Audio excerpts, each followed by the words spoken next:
at Citi Field in New York. The New York Mets play the New York Yankees. New York Mets baseball on SNY is brought to you by Citi, preferred card of the New York Mets.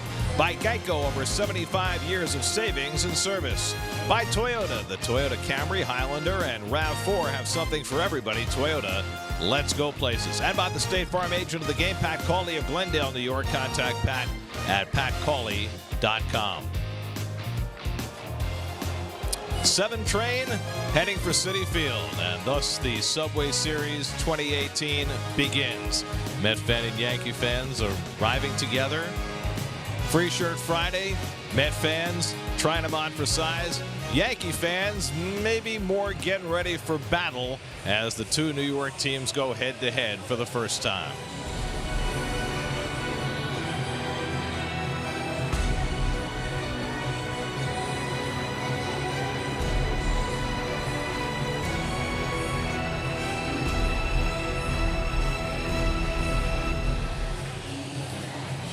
And a pleasant good evening, everybody, and welcome to Citi Field. Gary Cohen, Keith Hernandez, Ron Darling with you tonight as the Mets and Yankees open a 3-game weekend series. Mets are going on hard times. Injury bug has been a huge part of their lack of success this season, and it got worse today. Jeurys Familia, the Mets closer, goes on the disabled list with a sore right shoulder. Noah Syndergaard will not start as had been hoped on Sunday night.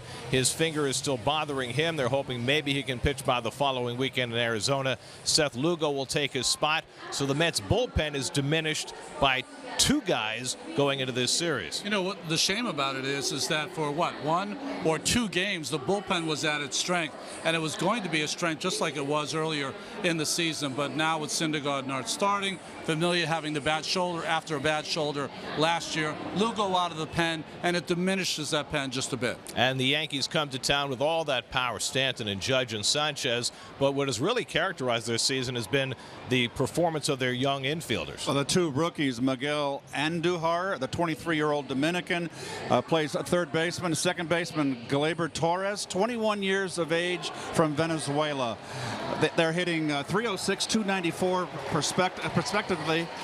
17 home runs between them and 54 RBIs. These young men have come up and have filled the void and are added more firepower to this very potent Yankee lineup. Meanwhile, Jacob Degrom is on an historic stretch for the Mets. They're not winning his starts, but his performance has just been incredible. Yeah, he can't do too much more. His last 8 starts has not given up more than 1 run. The real battle tonight will be Degrom against Stanton. Stanton's got 4 home runs. No one in baseball has more than 2 against Degrom. And so it begins. First of 6 meetings this year between the crosstown rivals, Mets and Yankees tonight at Citi Field. All the action coming your way tonight right here on SNY.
It's a McDonald's Family Sunday with the first 15,000 fans in attendance receiving a Jerry's Familia Fathead, courtesy of McDonald's. For tickets, visit Mets.com/tickets.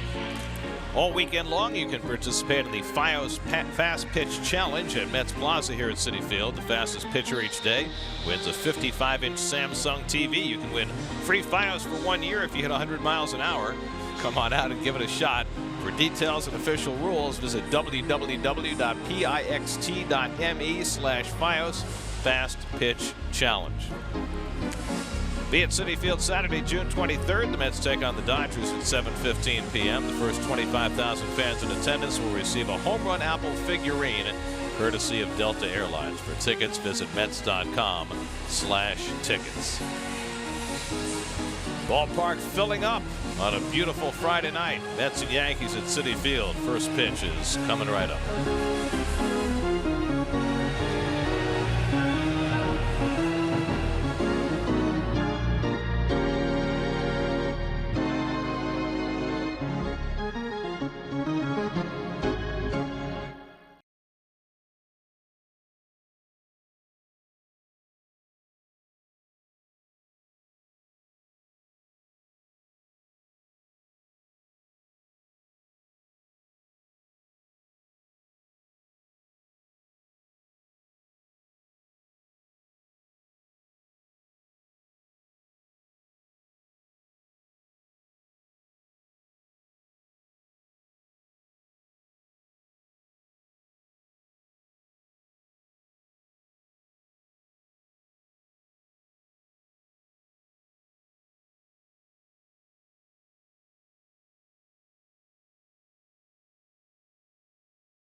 Eight straight starts of no runs or one run. Only two pitchers in history have had longer such stretches.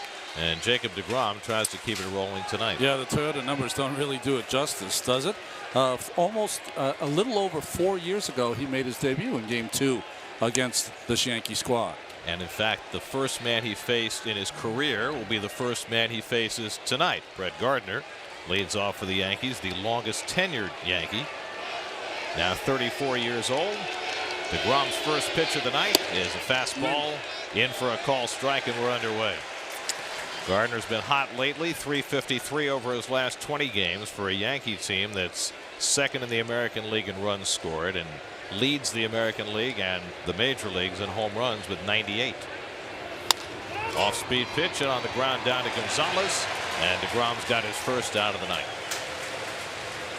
There's the starting lineup for the Yankees tonight. Greg Bird's been back about 2 weeks from his latest ankle surgery. He's still trying to get it going. Didi Gregorius was the April MVP and probably the May LVP in the American League. But all that power in the middle of the batting order with Judge and Stanton and Sanchez and the young guys that Keith talked about. This is a formidable lineup to negotiate. Here's Judge, last year's American League Rookie of the Year, set a rookie record with 52 home runs. He's got 17 already this year.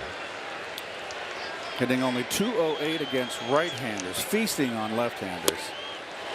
Lots of walks, lots of strikeouts. They characterized his season last year. He's second in the American League in walks and has struck out the most times, 84 in his first 219 at bats.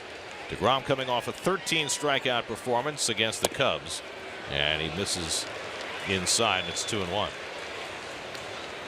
Judge had all those numbers despite going on a 6-week funk after the All-Star break last year. You mean after the home run derby? I wasn't going to go there. Is that still a thing? I mean, forever. It'll always be a thing. They're having trouble getting guys to be in the home run derby this year. 3-1 to Judge with Greg Bird on deck. And that's ball 4. So Degrom, who has been walking very few, judicious with Judge. It's a 1-out walk. And the Lexus Mets starting infield, Mesoraco with the hamstring. He's come back into the line. Missed around 3 or 4 days. Everybody else rounds out that infield. The outfield is going to be a very curious thing when Cespedes comes back. Where is Nimmo going to go? Where is Jay Bruce going to go? It's very interesting. We'll see how that unfolds. Cespedes starting a rehab assignment as a DH for Binghamton tonight. Here's Greg Bird. Just 39 at bats since returning in late May. He missed most of last season after ankle surgery. It came back and had a very productive postseason for the Yankees, only to have to undergo another ankle operation this March.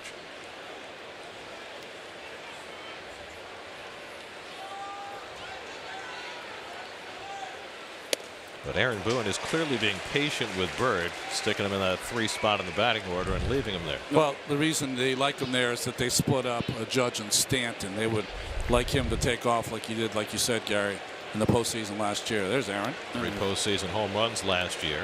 It's nice to have that left-handed bat in between, sandwiched by those 2 bombers, Judge and Stanton, and he's getting protection from Stanton. And it's only been 9 games for him. Rob hitting 98 on the gun with that last fastball. Jake's been using his changeup more and more. 25% of his pitches were changeups against the Cubs his last time out. And the fastball lifted along the line. A long run for Nimmo, but that'll sail into the stands. And it stays 1-2 to Bird. Dangerous area there with that complete shift. Bermuda Triangle out there. No one's going to reach a ball fair if it stays fair down that line. Well, one thing Degrom has been doing also, and we've noted it because it's so obvious, is that he's a guy that came up and pitched at the knees, and now he would pitch him upstairs with success. Pulled down to first. Gonzalez gets the out at first. A tag play at second. Double play. Side retired. Beautifully handled by Adrian Gonzalez. And it's Frazier who makes the tag at second base in the shift for the 3-3-5 double play. Handled like a Gold Glover. Yes, and a nice throw. The tough play was the throw. He bended it around Judge. It was blocking his line of throw.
Brandon Nimmo leads off against Masahiro Tanaka, making his 13th start of the year. Nimmo trying to fight his way out of a slump, 1 for his last 18. And he takes the first pitch breaking ball in for a strike. Tanaka loves his slider right now. Land Rover above and beyond. I'll give you one. His last 5 games started 26 2/3 innings. Tanaka's given up 9 home runs, 15 on the year. Nimmo cracks one to deep right field. Judge takes a look, and that ball's in the upper deck. Nimmo leads off the game with a home run, and the Mets have a 1-0 lead.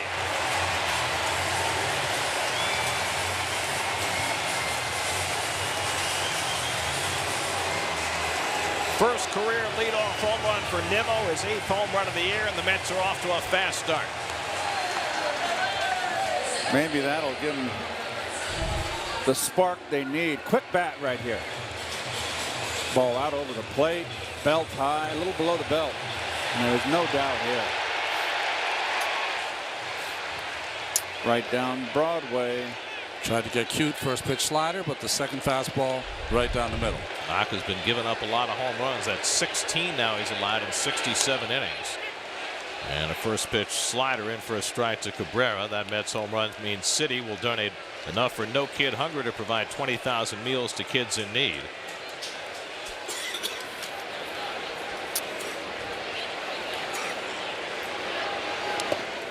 Mets have scored just 1 run in their previous 35 innings before Nimmo unloads. That's second leadoff home run this year. Michael Conforto had one earlier this year in Cincinnati. And Cabrera goes after the splitter, and it's 1-2. Tanaka now 29 years old.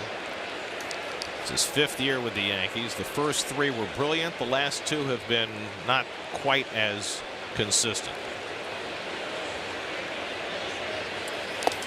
He's a little short as he strikes out Cabrera on that breaking ball. Cabrera thinks it hit the dirt.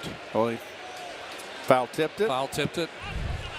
Mark Wagner, the home plate umpire, called it. I heard the foul tip, but he caught it in the air. It was legit. Yep. Gary Sanchez, who did not catch a pitch earlier in the at-bat, was able to catch the foul tip. Mickey Callaway's trying to get the home plate umpire Mark Wagner to at least check with the rookie umpire at third base. It's Jeremy Rehack umpiring at third. Vacation fill-in. The thing about Tanaka is that from those 2 years prior, Gary, his fastball was 94, 95. It was electric. He's come back to the pack. He's got a compromised UCL, and he throws his fastball. You told me before the game. 27% of the time. No. Michael Conforto, 2 for his last 20. And he takes a splitter down, a ball and a strike. See a lot of splitters, a lot of sliders. Between those 2 pitches, splitter and slider, 65% of his offerings. Fastball off the corner, 2-1. Tanaka's first 3 years from 2014 to 2016, he was 39-16 with a 3.12 ERA. He just exploded on the scene. After a marvelous career in Japan for the Rakuten Golden Eagles, where he went 24-0 his last year in Japan. There's his numbers, 59 and 30. That was a good slider. He threw 2-1. Didn't get the call. But the last 2 years, 20 and 14, 4.76. He's been much more pedestrian. Check out the Mets Geico starting lineup. Nimmo has already introduced himself. Mesoraco back in the lineup, his first start since last Saturday with a mild hamstring problem. Todd Frazier's 3rd game back off the disabled list. First time in 8 games the Mets have scored in the first inning. Got to go back to the game a week ago Tuesday in Atlanta. And Conforto fouls one into the ground. And the Jeep Yankee infield, you've got the youngsters, Andujar, 46th start at third base. In the outfield, Brett Gardner, most of the lion's share of his playing time is in left field. Without the DH, Giancarlo Stanton, who DHs, is out in left field. And Aaron Hicks rides the pine. Conforto strikes out. And Tanaka's got back-to-back strikeouts after the home run by Nimmo. Well, the split finger to Cabrera went down and away. I think that was more of a cutter than the split finger that went down and in to Conforto. Been throwing that cutter more lately. 4% for the year, but 12% over his last 3 starts. I mean, he's almost kind of a junk baller now when you watch Tanaka. So here's Frazier, 1 for 8 in his first 2 games since coming off the disabled list. And Todd takes a slider off the plate for ball 1. Well, Degrom's got his run. Yeah, go get him.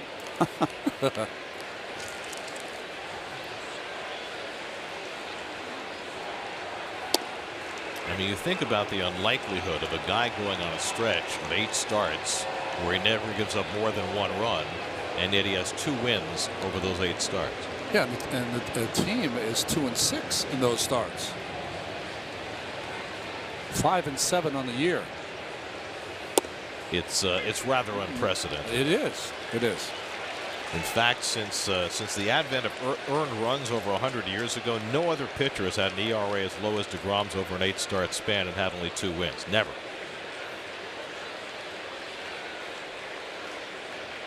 One-two coming, and another slider in the dirt. 2-2. Sometimes it's not how you pitch. Sometimes it's when you pitch. Tanaka, when he starts, has been afforded 6.75 runs per game. Run support. That's number 1 in all of baseball. Well, his last 8 starts, he's 4.17, and he's 5-0. Yeah. So go figure.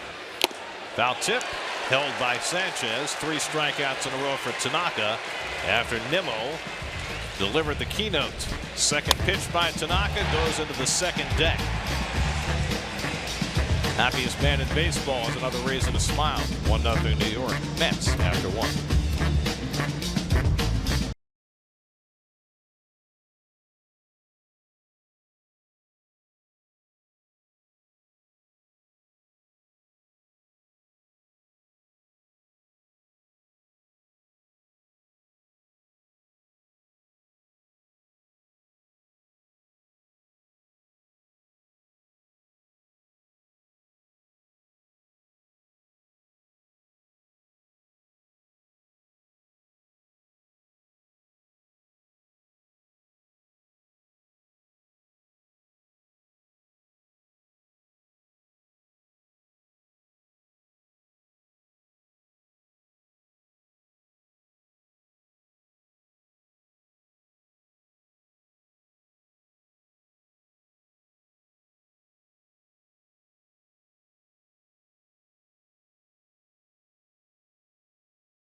Face his nemesis, Giancarlo Stanton. Stanton has 4 career home runs against Degrom. Nobody else in baseball has more than 2. Shouldn't be surprising because Stanton in his days with the Marlins was a regular thumper of Mets pitchers. 35 home runs against the Mets, 21 of them at Citi Field, more than any other visitor. And he lines one to center field, but it stays up for Conforto for a hard first out.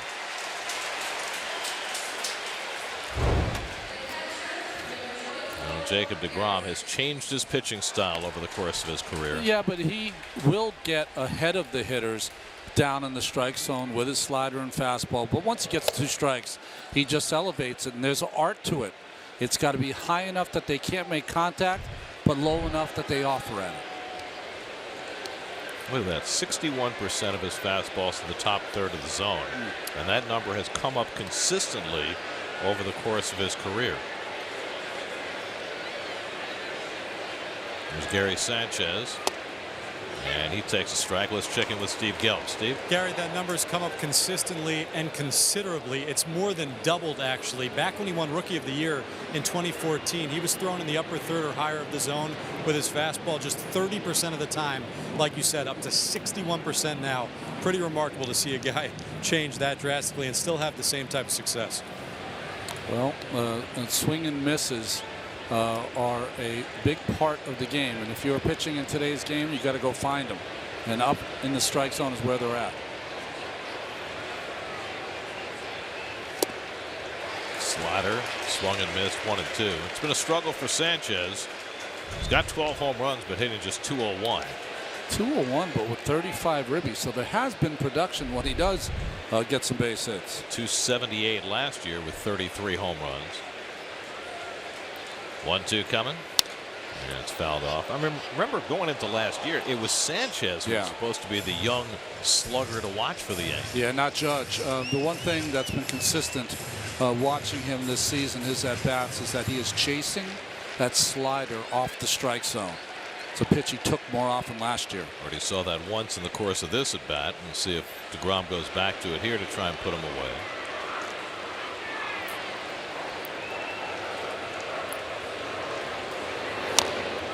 Oh, you don't see that very often. The foul tip, one bounce into the glove of Mesoraco.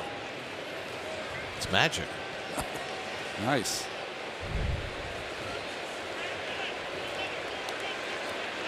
It's out in front of that breaking ball right there.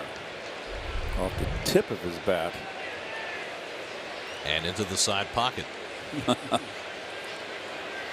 And he struck him out with the slider, so he went right back to it to get his first strikeout of the night. You know, we spent so much time talking about how great he is with people on base. Look at that grip on the side of the baseball. How good his stuff is. We don't always talk about his intelligence and how he gets hitters out. He sees the swing and he counters with a pitch that goes against the swing of Sanchez. So now 2 out and nobody on. Here's Didi Gregorius, who got off to as good a start as anybody in the major leagues this year. On the 27th of April, he was hitting .368 with 10 homers and 30 RBIs. In 30 games since then, he's hitting .153 with 1 home run and 6 RBIs. I mean, you talk about hot and cold. Yeah. Well, they've got him to pull, and he's tailor-made for Yankee Stadium. He's a low ball hitter. It's home runs. Line toward the middle, but right there is Rosario to pick it off. Double line drive out to the inning, sandwiching the strikeout of Sanchez.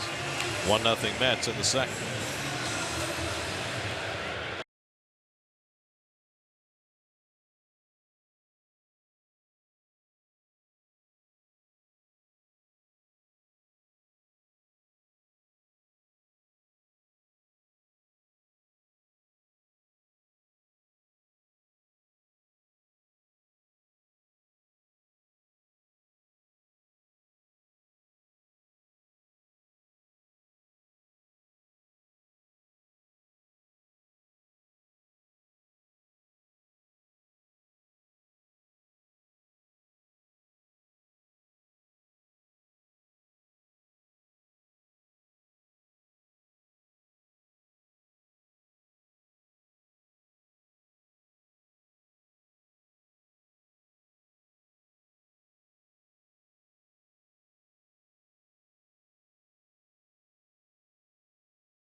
every moment this season. Get New York Mets home screen icons and features such as the MLB.TV Game of the Day, pitch tracking, in-game highlights, live radio broadcasts, stats, news, and more. Download MLB at Bat today.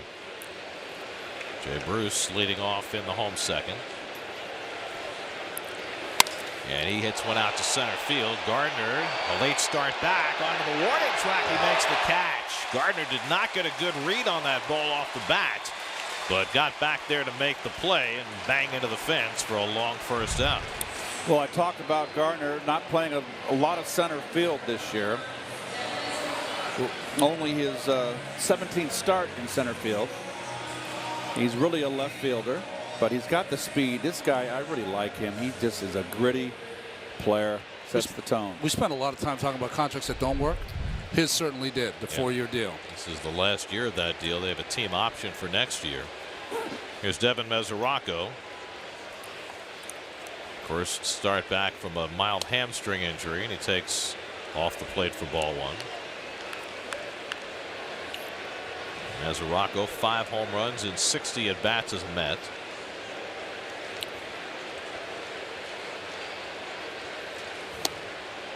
And the slider in for a strike, 1-1.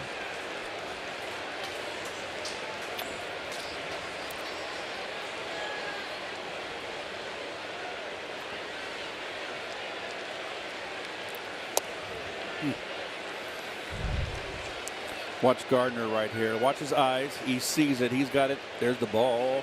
And he closes his eyes because why? He knows he's going to crash into the wall. He doesn't know how close he was to the wall.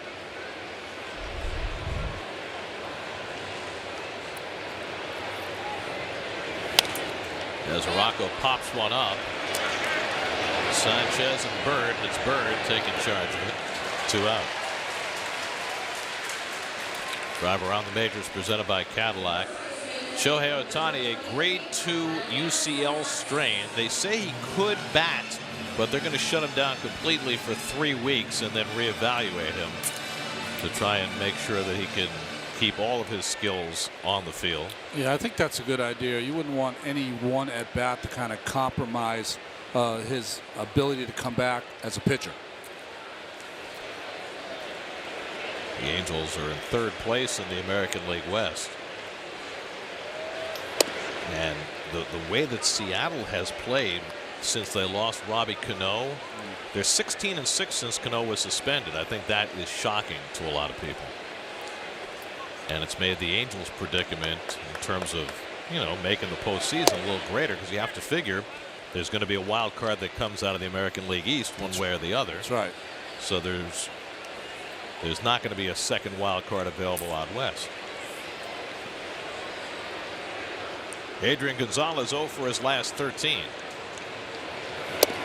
And takes a fastball away from Tanaka. Tanaka's pitching so far around the strike zone with his fastball, being overly careful, and then trying to get the hitters out with his slow stuff.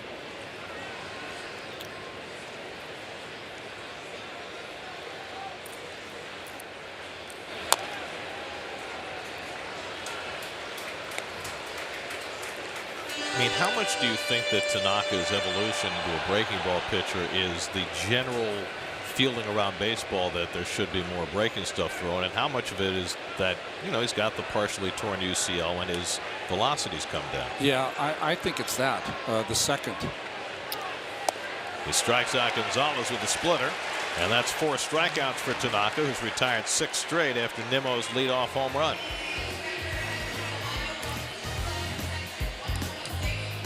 Degrom back to the mound for the 3rd with a 1-0 lead.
at 98 already tonight. He's got 2 hitless innings under his belt. He'll face the lower third of the Yankee order. Miguel Andujar, the third baseman. He has been a very pleasant surprise for the Yankees. More of a free swinger, so it tells me that he can probably be pitched to. They weren't sure he was ready this year. They had Brandon Drury playing third base when the year began. Drury went down with migraines, and Andujar has taken over, and he has had a great rookie season so far. 32 extra base hits in his first 55 career games. Only one Yankee has ever had more, and that was Joe DiMaggio. Well, the home run he's hit. To Hopper for Rosario, plenty of time. And Andujar retired, one away. It was a bit of a surprise for the Yankees. He only hit 51 home runs in the minor leagues over 5 seasons. So the quick 7 home runs in only about 200 at bats is kind of a surprise, a pleasant surprise for the Yankees. Here's Tanaka, who has 1 career hit, and it came here against Jose Valverde in 2014.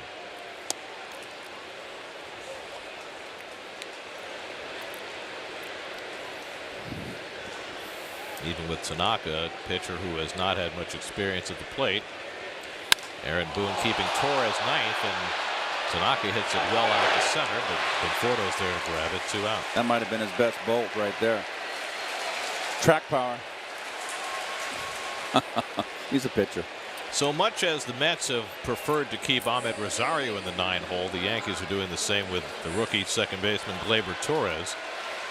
But right now, especially with Ohtani out for a while for the Angels, has to be the front runner for American League Rookie of the Year. Just 21 years old, never hit more than 11 home runs in a minor league season. He's got 10 already through his first 136 at bats. And talking to the Yankee, I talked to David Cohn and Al Leiter, who are here, and they say that this kid is the real deal, that he is a hitter. He makes adjustments. He's a good 2-strike hitter.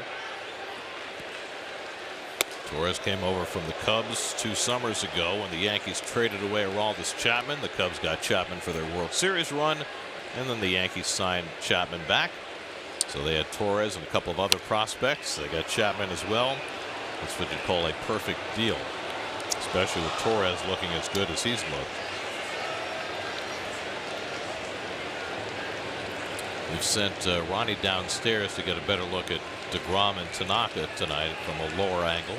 We'll join him next half inning. And Torres fouls off the curveball, 1-2. Looks like Torres takes a pretty healthy cut. Degrom not very happy about the location of that last curveball.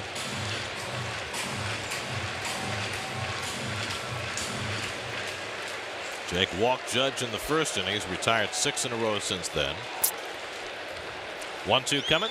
Struck him out. High fastball. Second strikeout of the day for Jacob Degrom, who's set down 7 in a row. And his dominance just continues. We go to the bottom of the third, 1-0 Mets.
Jacob Degrom leads off in the home third against Masahiro Tanaka.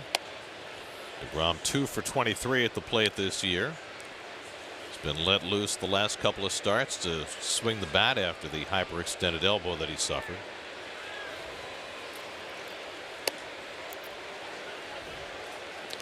And Tanaka falls behind 2-0 with Rosario and Nimmo to follow for the Mets in the third. Tanaka's retired 6 in a row, striking out 4 since Nimmo led off the first inning with a home run. Good cut. Jacob's batting average below the Mendoza line, or the double Mendoza line, but he's still a very big threat at the plate. He doesn't get the cookies anymore. They are aware that he is a threat up there with the bat. Have to discount all those at bats he took when he wasn't allowed to swing.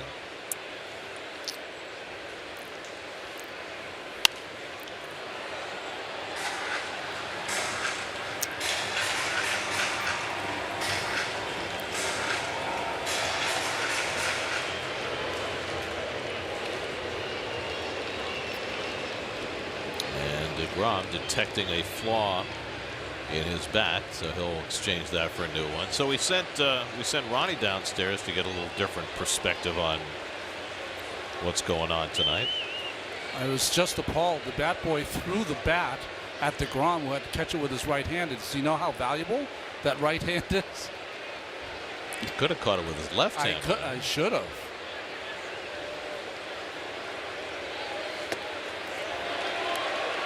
He goes around in the half swing, and that's 5 strikeouts for Tanaka.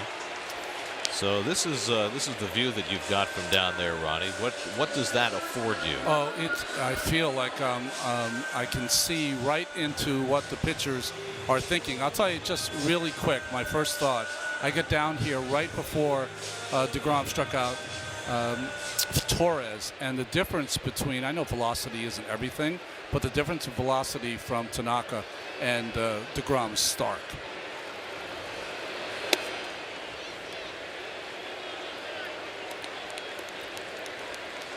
Ron, you're showing a little grizzled back there in your hair. Am I? Oh, a little gray, right? I said nothing. I said nothing. No, it's interesting. I haven't been this close to a mound in 30-something years, so it's pretty cool.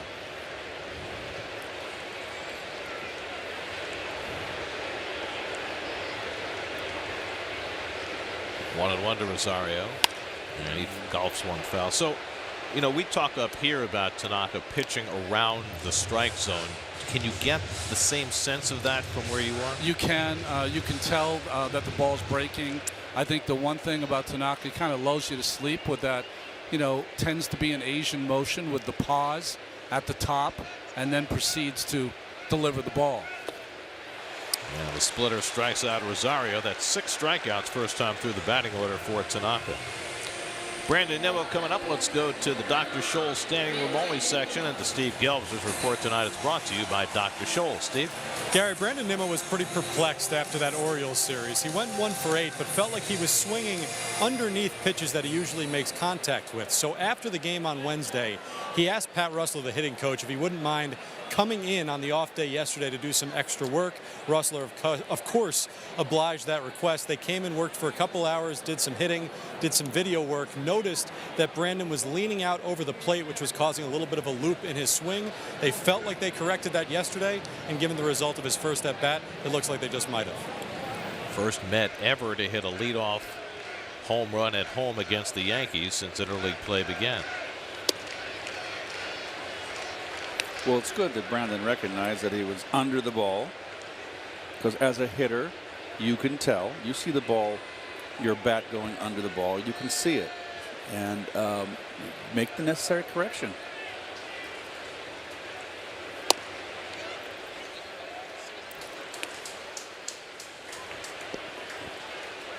Tanaka's the kind of guy with that splitter. If he gets a hitter chasing, that's all you'll get. But Nimmo, very patient, good eye at the plate, doesn't fish too often. Got to throw strikes to him. And now he's behind him 3-1.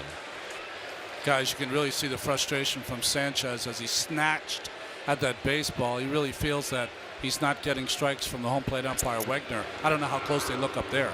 We can see him talking without turning to the home plate umpire.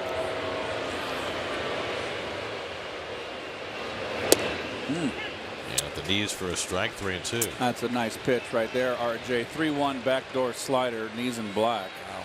That's one to take, and it's very patient on Nemo's part. I mean, that's not a pitch to hit 3-1.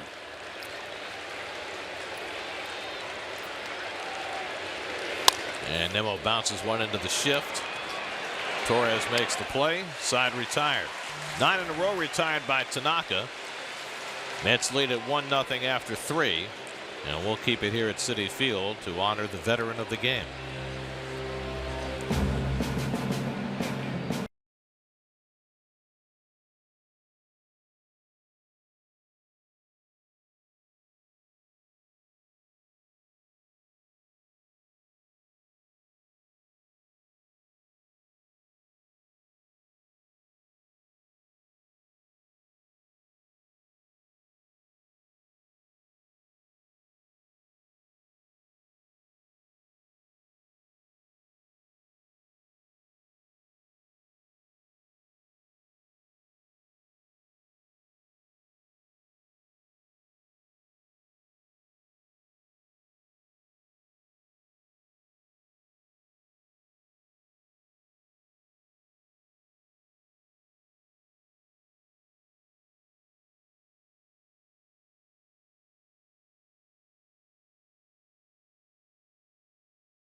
Watch.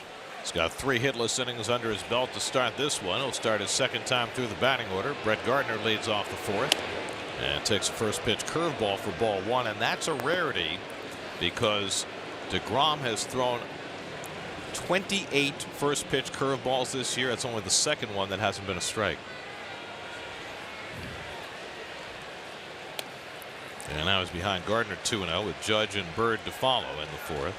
Gardner is a player that sets the tone for this Yankee ball club, always leading off, really gritty, reminds me of Wally Backman type of player. I really enjoy watching him play.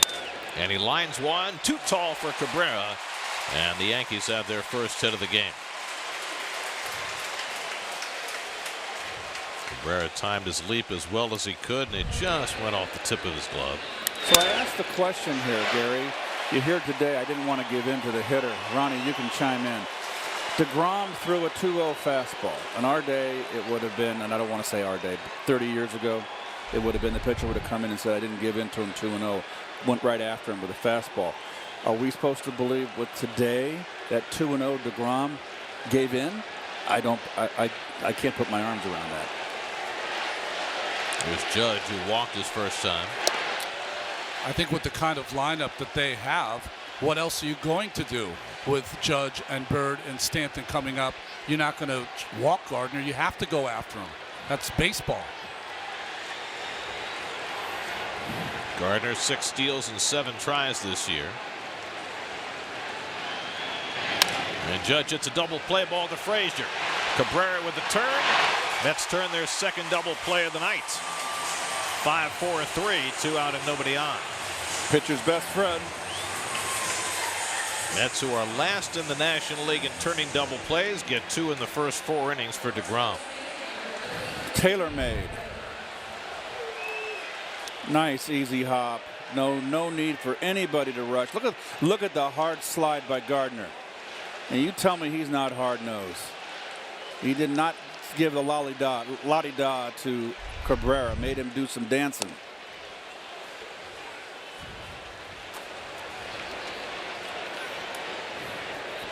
Greg Bird grounded into a double play, started by Gonzalez his first time.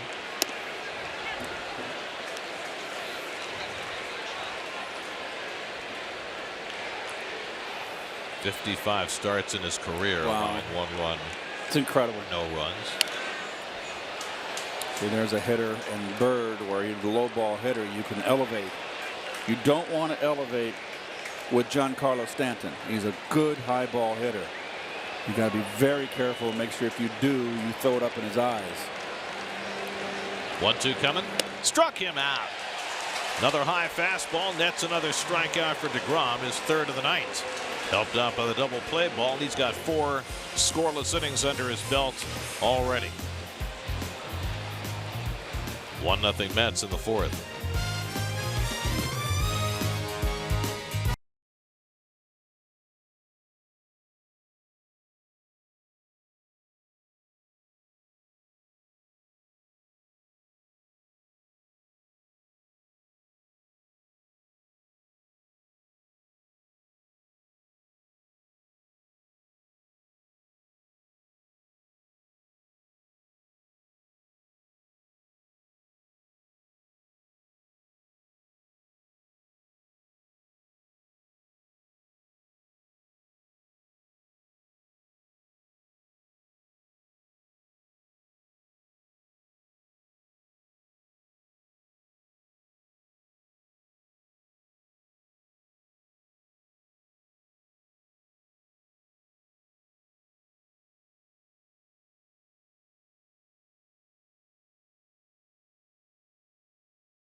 What would it take for the Mets to give up Degrom? Get a breakdown of all the possibilities on Mets blog presented by Citi, featured on SNY.TV.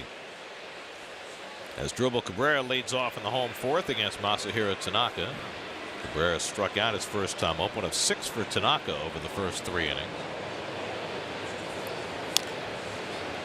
And a bouncer over the bag just now. Cabrera didn't run, and that was very, very close to being a fair ball. Sure was. First base umpire John Tumpane called it foul, but look how close. Whew. Bird took it to the bag just to be sure. Conforto and Frazier to follow. A lot of shaking off of signs from Tanaka and Sanchez in this game so far. What I saw in the booth and what I'm seeing now.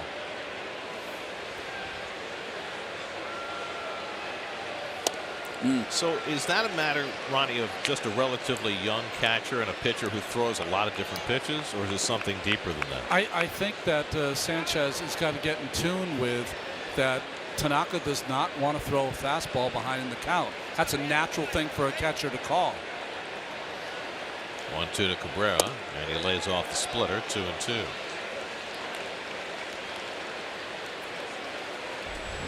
Conforto on deck, Frazier behind him. Each team with 1 hit. The Mets hit was Brandon Nimmo's home run and Tanaka's second pitch of the night. Well, Johnny Franco threw out the first ball. It's only appropriate that someone ties their shoe on the mound. And you don't have to call timeout.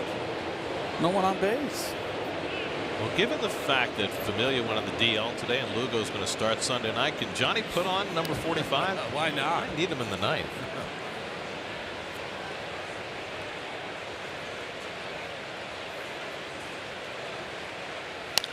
Cabrera yanks one foul.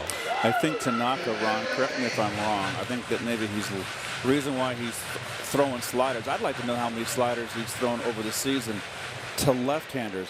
I don't think he has the confidence to throw that fastball inside the left-handers, so he throws that hard slider to keep everybody honest to set up his splitter on the outside. And back to the split to strike out Cabrera for the second time. That's 7 for Tanaka, who's not had more than 9 in a game this year. You know, the problem, though, Keith, as you watch this splitter from Tanaka, is that if you're pitching in Yankee Stadium and you're throwing something soft, slider or split finger to the left-handed hitter, they're more apt to pull it. If it goes in the air, it's out of that ballpark. A lot more room in right field here. Here's Conforto, who struck out his first time up. And takes the first pitch curveball up high.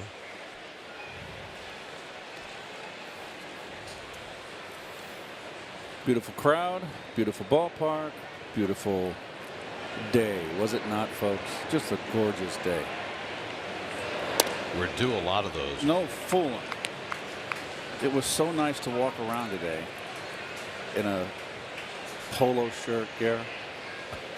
I could have been in sandals today. Wait till we get to Phoenix and it's 115. I won't be there. We'll be thinking of you. Oh. And your ankle. 2-1 to Conforto. Right? Isn't that where you that's where you were injured? In my knee. Your knee. That's where, thanks to our producer. I'm sorry. He did what to you? He called me. I could have been out of the room. I know it's partially my fault, but I can't predict when he's going to call me.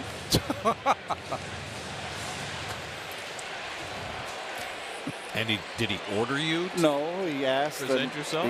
And I wound up hurting my knee. Doggone it. And now I got metal in there.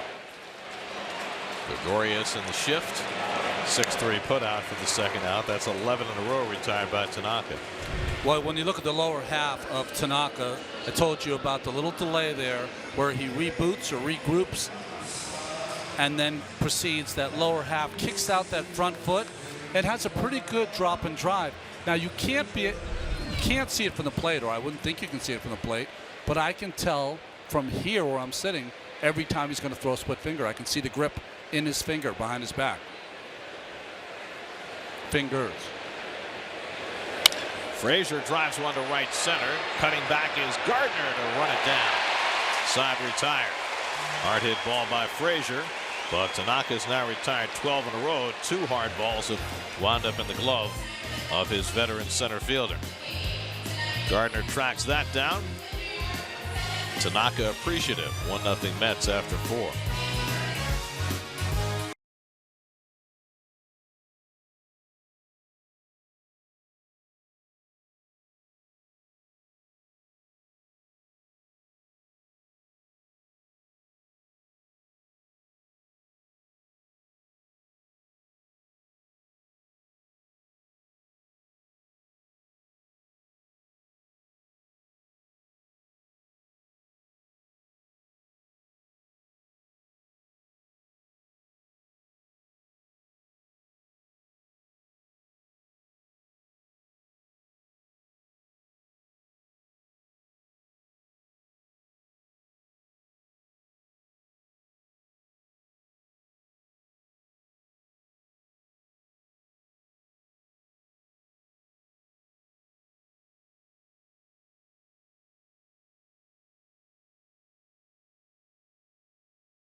the Yankees.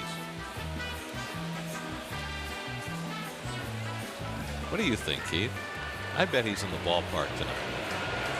Oh, yeah. Still, I have no idea. Giancarlo Stanton leads off the 5th inning and takes a slider for a strike from Degrom. Stanton swung at the first pitch he saw from Degrom and laced one to center that Conforto caught in the 2nd inning. And he flies one foul, 0-2. 4 home runs against Degrom for Stanton in just 23 career at-bats. And just a note of a remembrance, last year, remember, middle of the season, Stanton turned from an open stance to this closed stance, and it really turned his season around, and I think it's turned his career around, made him a better hitter as you look at the reflection off the front office windows over the right center field fence at Citi Field. Made him a National League MVP last year. He chases one out of the strike zone there for Degrom's 4th strikeout of the night. That's 79th strikeout for Stanton. He's a guy you can strike out. You know, what's interesting is that this pitch wasn't up as much, mostly on the corner.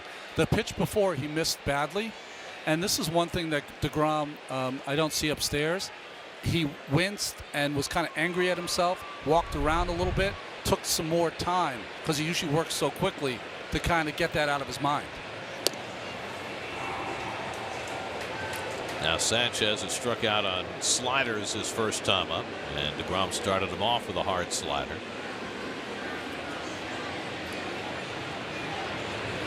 And another. Well, 1-1. Sanchez, a 177 hitter. As you look at the Ks per 9 innings, Jacob Degrom, number 2. He's got 4 double-digit strikeout games already this year. He's got 4 tonight.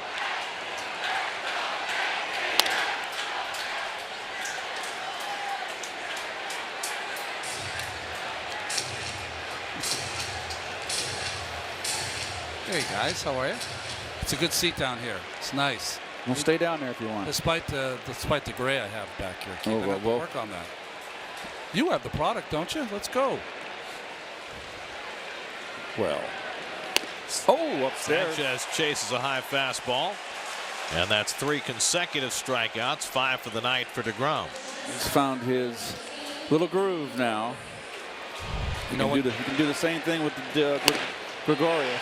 So he struck him out on a slider away, and now a fastball up. And when Degrom gets on these little rolls, he just seems like he can do anything he wants to the hitter. Now Gregorius, who lined one to Rosario, playing behind the bag at second, and that one not caught by Mesoraco. And Mesoraco, even though he didn't catch it, Degrom's asking Wegner where was that pitch. It should have been a strike, even though he didn't catch it. Now, what are the chances, Ronnie, of getting a strike call on a ball that goes to the backstop? Well, as soon as they have artificial intelligence, the robot umpires, it'll be strike every time. Not now. Gregorius golfs one foul. Well, since 2012, and Degrom didn't make his debut till a couple of 3 years after that. Only one pitcher in baseball has a lower ERA than Jacob Degrom. Gregorius has got a real long swing. Even he had a terrific year last year, had a terrific postseason. He's got a long swing. When you pitch him upstairs, he's not going to catch up to it.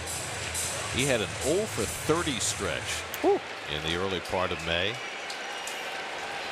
After that great start he got off to.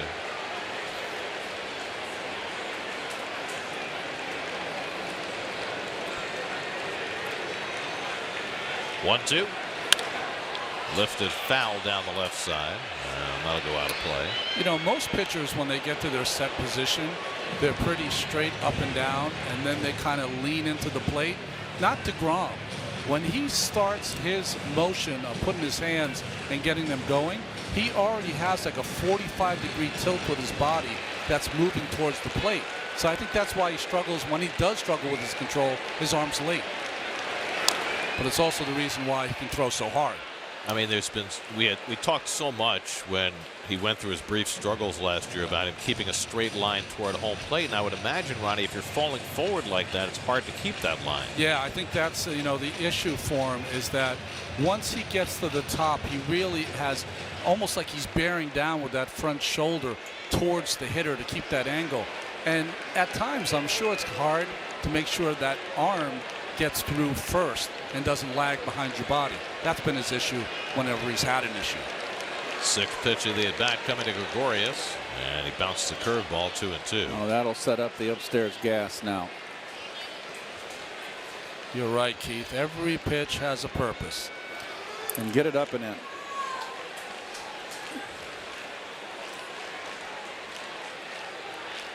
Two-two. Slider, interesting. And that runs the count full to Gregorius. Degrom has walked one. He struck out 5, allowed just one single. Miguel Andujar would be next. Gregorius grounds one right at Cabrera. And Degrom's got himself a 1-2-3 inning. 5 scoreless for Degrom.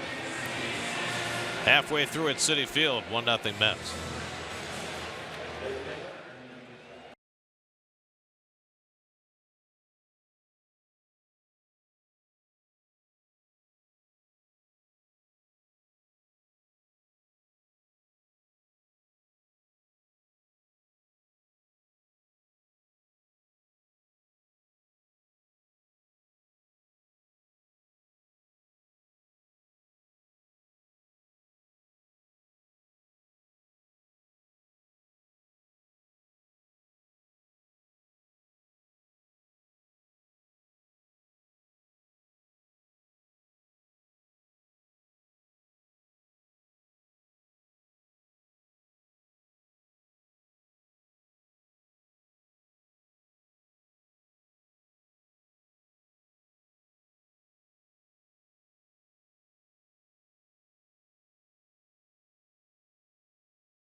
Alfonso, here comes O'Neal's throw to the plate. Alfonso slides, he's safe, the Mets win it.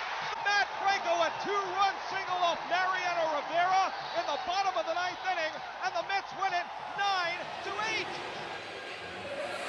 It's Mets Memory presented by Burden LLP Accountants and Advisors. Matt Franco's heroic moment. He was down in the count 1-2 against Rivera. Really a fine pinch hitter for the Mets in his tenure. And if you remember that game, and I'm sure a lot of Mets fans probably do, the Yankees hit 6 home runs in that game, and yet the Mets rallied and won it 9-8. Here's Jay Bruce leading off in the home 5th. Jay hit one to the warning track in center field that Gardner ran down. So Jay's last 2 at bats, he hit one to the fence in left center in the 9th inning on Wednesday.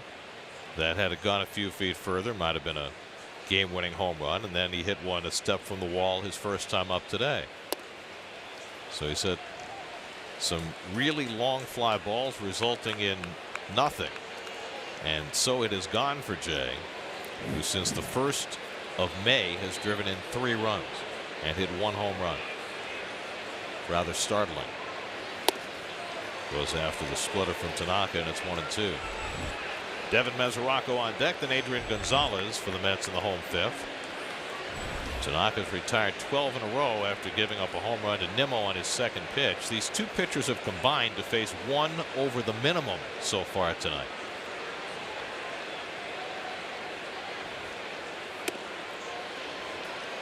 A rare high fastball from Tanaka. 2-2. The one that got away from him.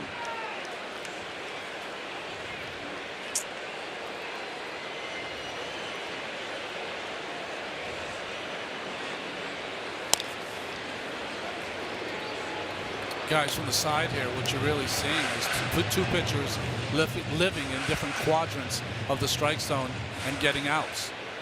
Tanaka's the knees and down, and Degrom is the belt and up.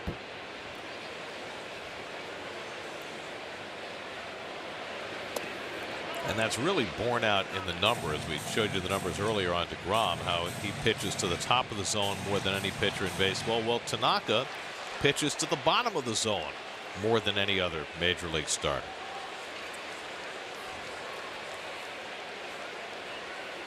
And Bruce takes a splitter, low ball 4, and the Mets have a leadoff base runner in the 5th. Well, Tanaka, as we said, on the bottom of the zone. When you got a splitter, where else are you going to throw it? You're going to throw it down. It's not effective. It's not an effective pitch, belt high or up at the letters.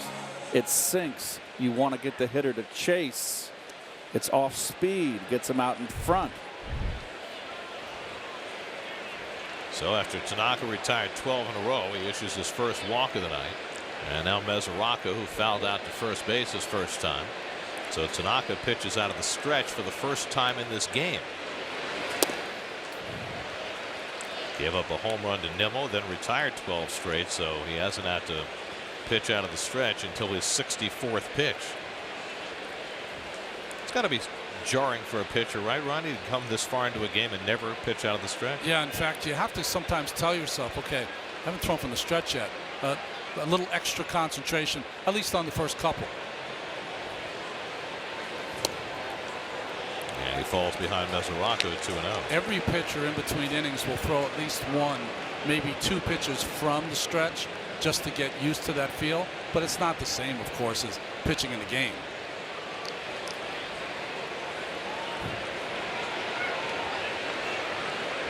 Adrian Gonzalez waiting on deck.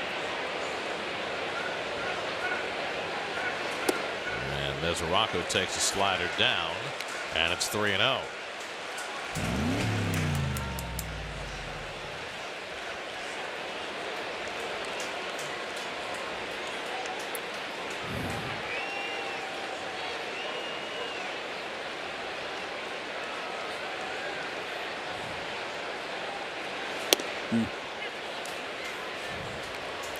This is where I think the Mets offense has to consider the source. Tanaka's a guy that he's never going to really give in to you. So if you take your walks, get on base, put some pressure on him. You can run. You can run Bruce here. Not going. And the slider is on the corner. 3-2. Now they're going to run him. The problem with waiting for walks from Tanaka is he doesn't walk very many. That's true. I mean, exactly. Despite the fact that he's all around the zone, his career he's been 2.5 walks per 9. Gonzalez on deck. Bruce at first and nobody out. 3-2 to Mesoraco. And Bruce is not running, and it's hit to shortstop. Should be 2. Gregorius a nice stop. And then Torres with the turn for the 6-4-3 double play. So by not sending Bruce, the Yankees are given the opportunity to turn 2, and they do. Very nice play by Gregorius. Beautiful backhand, bullet, one hopper. And that makes it an easy double play. Nice turn by the youngster, Torres.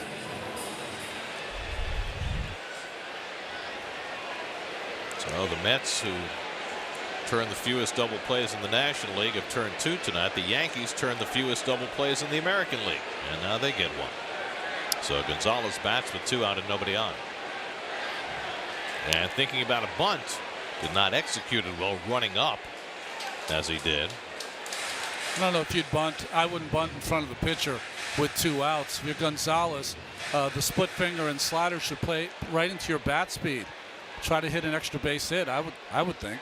Is that as much as anything letting the Yankees know that he will do that to affect how they play him later? I would not give it a second thought, Gary, to be honest with you. Gets ahead of that one and yanks it foul. A 1-0 ball game right here. 2 outs. I just don't think it's a good play. I mean, Gonzalez has 6 home runs. I'd rather have him swinging the bat.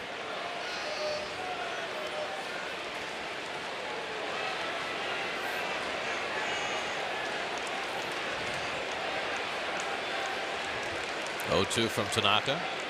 And Gonzalez fouls one off the plate on the splitter. Road Ahead presented by Buick. Fox has the game tomorrow night. ESPN Sunday. We're back with you on Tuesday night from Atlanta with the first of a 10-game road trip. 2 at SunTrust Park, then 4 in Arizona and 4 in Colorado on the upcoming trip. That's the last trip to Atlanta this year in the middle of June. Unbelievable. Oh, good slider. Just got a piece of that. You know, guys, one thing you can see from here is, we'll take a look at Jacob on deck, is that we used to always talk about Johan Santana and that every pitch looked like it was coming from the same arm speed, his fastball, and especially his changeup. That's one thing you see from Tanaka, is that his arm speed on his fastball, split finger, and slider are all the same.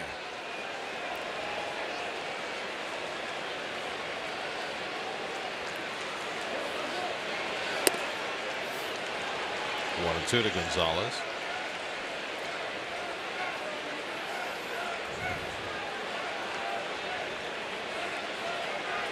Masahiro Tanaka, who could have opted out of the last 3 years of his contract during this past offseason, chose not to. Still signed for 2 more years after this. That 7-year deal he originally signed. And he strikes out Gonzalez with a splitter to end the inning. 8 strikeouts for Tanaka in the first 5. Great pitchers duel between Degrom and Tanaka. Each team with only 1 hit. 1-0 Mets after 5.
Strasburg coming out of that game. Wow. While the Giants are just a game and a half out of first place in the National League West.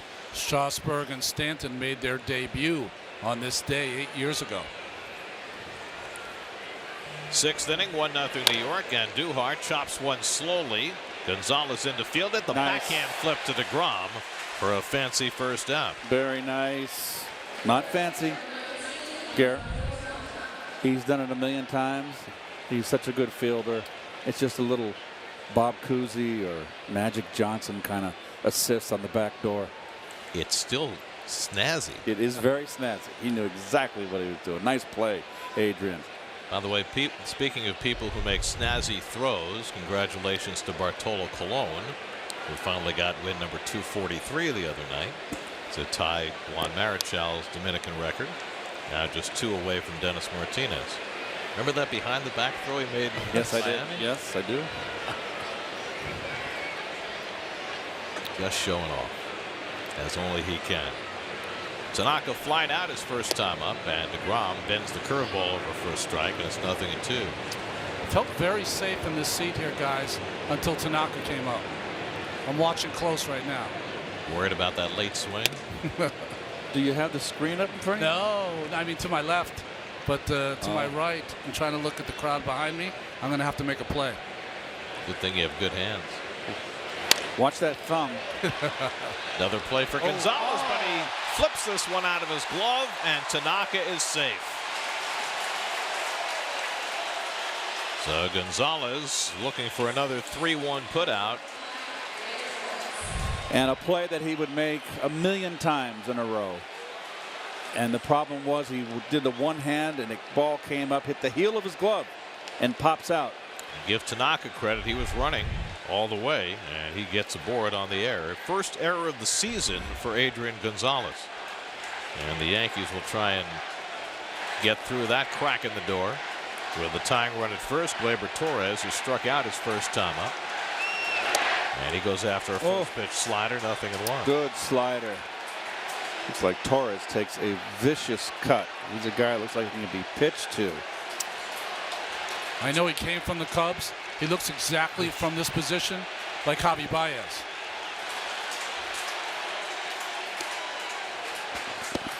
And he's got that front foot coiled like a coiled snake ready to strike.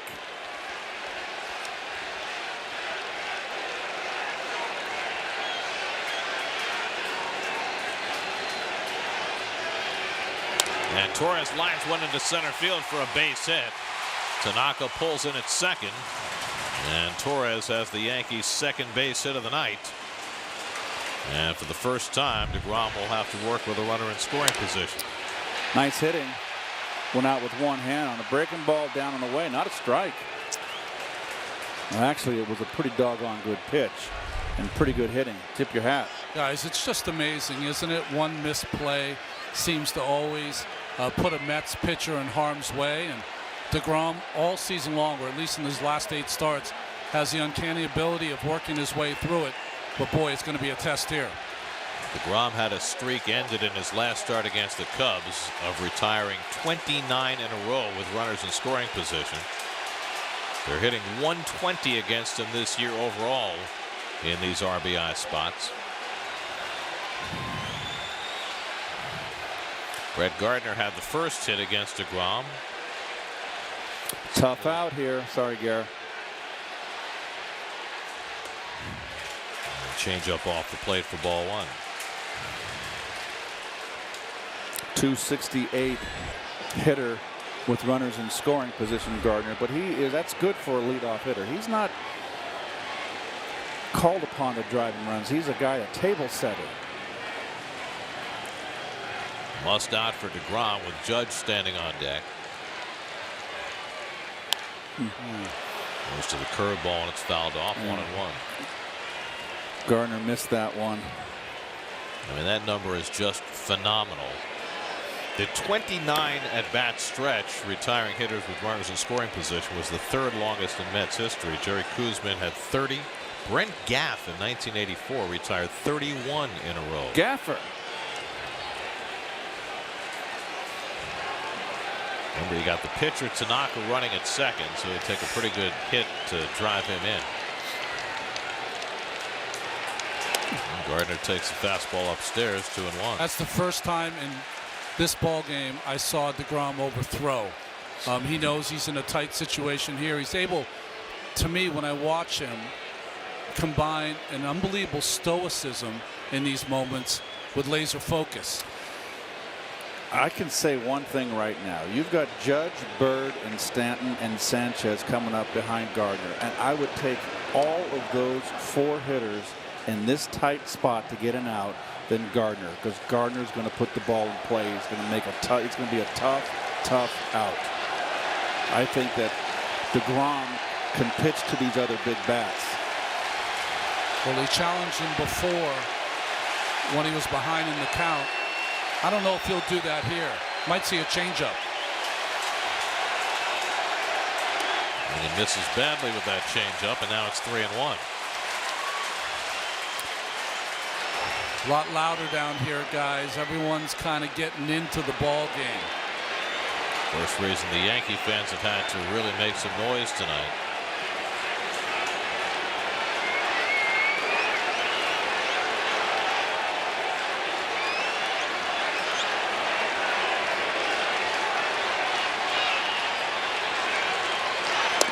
And the slider inside. He held the swing, ball 4, and now the bases are loaded for Judge. And doing what a leadoff hitter has to do. He's table setting for the big guys.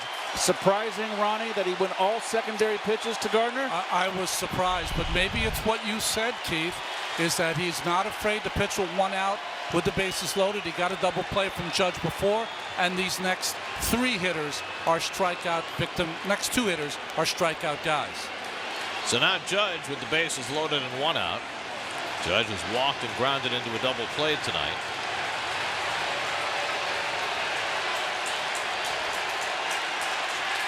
And he goes after a high fastball with a home run cut, 0-1. Well, how about that? All the breaking balls to Gardner, and what did he do?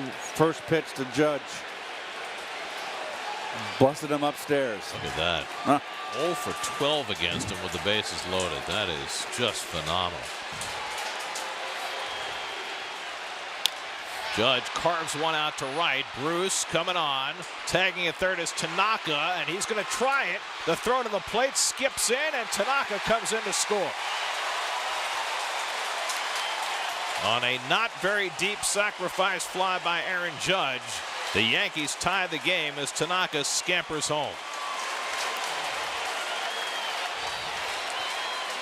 Oh, the error results in a run. It seems like whenever the throw here, you got to wonder, is just not a whole lot on it.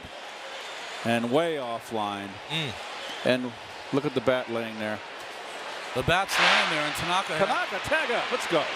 Boy, the coach almost touched him, Phil Nevin, did he? He did. He came really close to touching him, which would have been coach interference and would have resulted in an out. The other runners moved up to second and third, and now Greg Bird takes a letter-high fastball for a strike. Torres now at third, Gardner at second with 2 outs. So a huge batter here for Degrom. Bit surprised that Gonzalez let that ball go through, not cutting it off. Bird has grounded into a double play and struck out, and he takes up and in, 1-1. Do you think there's any thought to pitchers running? Let it go through because he's going to be so slow. Yeah, but the throw's offline, Ron, and was running. It was even tailing away from home plate. Yeah. It wasn't going to be on line. It was a surprisingly poor throw by Bruce, who was running toward his throwing side. You would have figured he could have gotten more on it. I just wonder if that plantar fasciitis, whatever you want to call it, is that what it's called, Gary? Yeah. Did I pronounce it correctly? Very good. I wonder if it's bothering him. Close enough for someone who's not a podiatrist. Very nice. Thank you. Bird fouls off the fastball, and it's 2-2, and you can see what Degrom's game plan is against Bird. High heat. Stanton would be next. Yankees scratching out an unearned run against Degrom, trying to slam the door here.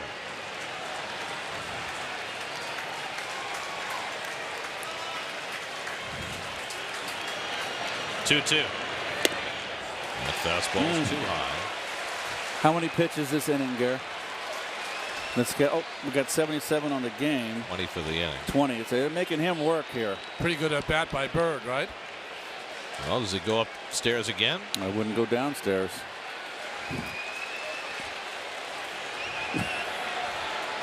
Three-two coming. Oh, And he got it the outside corner. Got him looking. back door. Beautifully done by Degrom to get a king-sized out to keep this game tied. Wow. Gonzalez making the error that opens the door to an unearned run. 1-1 game in the 6th at Citi Field.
himself scoring the tying run. Right there. Yep, and he's out of this game. The Yankees are not unfamiliar to pitchers in interleague games hurting themselves on the bases. They had Chen-Ming Wang go down for the season a few years back. I tell you, if I were playing interleague games, I would make my pitchers, after they threw on the side, run some on the bases. Do their running, whatever running they're going to do it on the bases that day. If you're an American League team, doesn't it make sense? So Jonathan Holder, the 24-year-old from Mississippi State, who was not warming up, will get as much time as he needs to get himself ready to pitch the bottom of the 6th inning after the Yankees rallied to tie on an unearned run in the top of the 6th. Well, in his last 15 games, that's over 17 innings pitched, he has not allowed an earned run, retiring 51 of 62 batters. He was recalled on April 21st, and he has been outstanding. He's been so good, it's kept Tommy Kahnle down in the minors after he returned from the disabled list. SNY Super Slow Motion is brought to you by your Mercedes-Benz Tri-State dealers. Mercedes-Benz, the best or nothing. City probables for the final 2 games of this series. Steven Matz, who's been on a roll, goes tomorrow night against Domingo Germán. And then Sunday night, with Noah Syndergaard having been scratched from that start, Seth Lugo will get the ball for his 2nd start of the season against the Yankees ace, Luis Severino. Ronnie remains downstairs, but we're holding his chair for him. We don't want anybody else to fill it. You know, Leiter's in the next booth. We don't want him running in here. Thank you.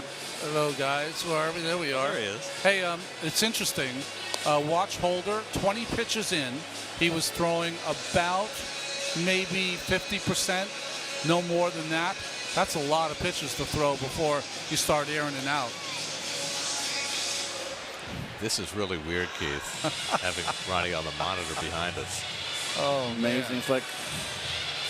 It's like social media. Hey, I kind of like it. It's like you doing your live Twitter feeds. I like this idea. I wouldn't mind doing the games from the east side if you want to once in a while. I like it because I can put my feet up on your chair and relax. Hey, easy. Don't pull a Tommy Lasorda in there now. More Swedish fish for you, too. Yeah, there you go. Well, Holder is taking his time, and I give him credit for that. You know, especially with a full ballpark, so often, especially with a young pitcher, they'll come into these injury situations and rush their warm-ups. And it looks like Holder did a complete warm-up there to get himself ready. Let's answer our Verizon trivia question. Which pitcher holds the Mets franchise record for wins against the Yankees? I figured Leiter, and it is Big Al. He's next door to us. The man can talk. Al? Like a politician. Oh, nice view. Look at that. Jacob Degrom will be the first man that Holder faces. Degrom struck out against Tanaka his first time up. Tanaka, 5 innings, 1 run, 1 hit, 1 walk, 8 strikeouts. The only hit he allowed was the Nimmo home run leading off the 1st inning. And leaves because of an apparent leg injury, coming home from 3rd with the tying run. Holder, a relief pitcher with a starting pitcher's arsenal. He throws 5 different pitches. And that's looped into center field, but Gardner's right there. And that's the first out.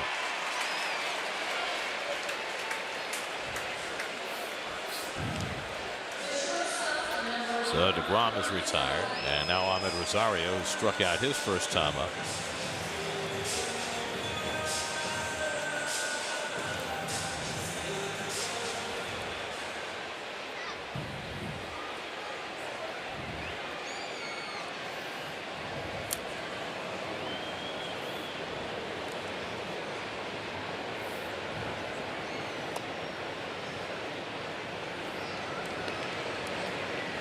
Mets are in an almost unprecedented space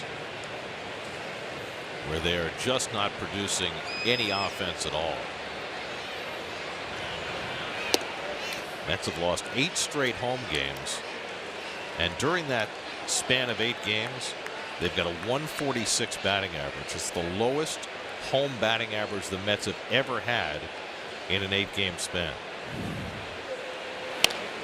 Right back to Holder, and he makes the play on Rosario, 2 out.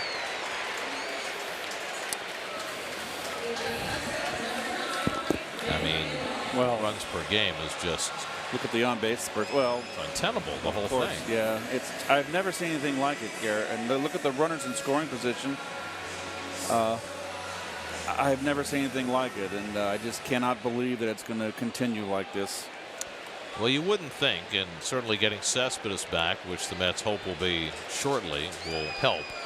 But the guys who are here have got to perform too. And Bruce and Conforto well underperforming what the Mets would have expected from them. Here's Nimmo, who's responsible for the only Met run tonight. A leadoff home run, the first of his career, on Tanaka's second pitch of the evening. And those two just shots we gave you right there, Conforto and Bruce sitting in the dugout. Right now for them, this is a grind. When they talk about grinding it out, okay, fine. It's a long season. It's a marathon. But when you're going bat at the plate, as these two gentlemen are right here, it is a grind for them. You take the extra BP. You get up there. You're frustrated. You can't do the things you want to do and have done. And it's tough.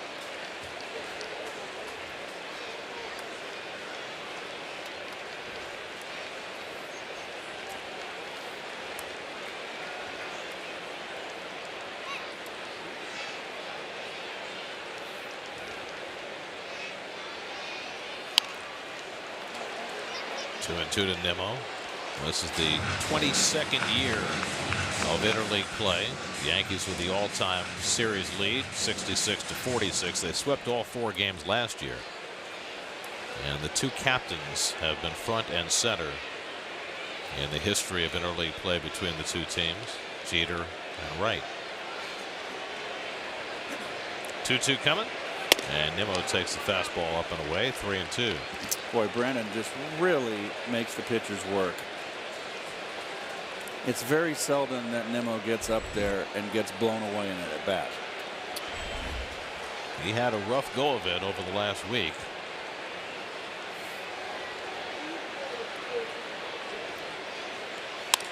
It's one past the mound, but Gregorius right there at the bag.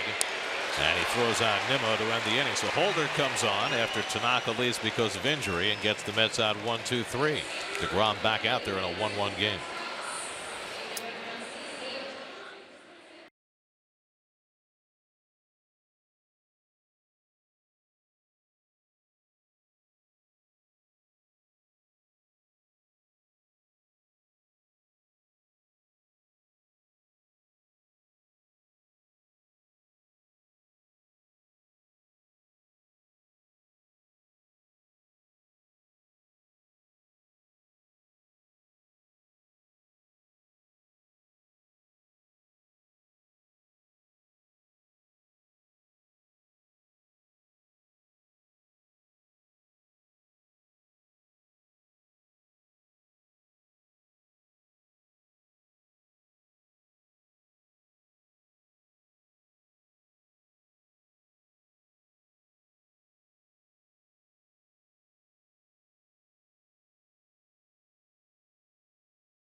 Up in the zone right here. There's a high strike. Another one. But note, just above the strike zone. And there's the guy I said you got to be careful pitching upstairs. This guy Stanton can tomahawk a ball and hit it a 2-iron out of the ballpark. Tonight he's lined to center and struck out 0 for 2. And Degrom fires the fastball that's fouled, 1-1. It almost looks like, and I've seen Stanton enough, that he kind of sweeps at the low fastball that kind of comes in on him a little bit, runs in. Almost he swings down and doesn't have that angled swing. Brooks' bat loops one out for Rosario, and that's the first out of the inning. So Degrom has held his nemesis in check so far tonight. Stanton 0 for 3.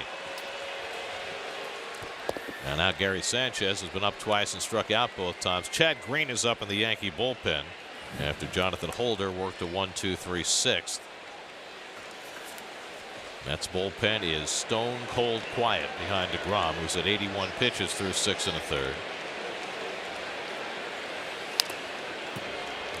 First pitch slider fouled off by Sanchez. Sanchez right now is completely being eaten alive by Degrom, and it happens. There's Green, who was so good last year for the Yankees. Not quite as good this year.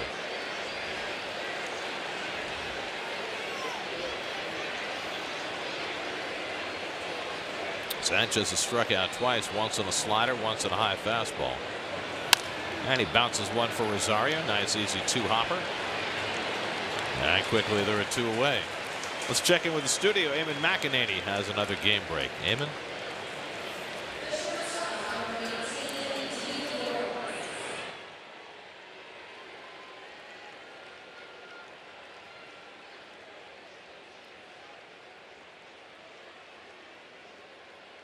All right, Eamon, Brewers need to win that game to stay in first place in the NL Central, with the Cubs beating the Pirates this afternoon. The Brewers' lead had shrunk to a half game going into the day.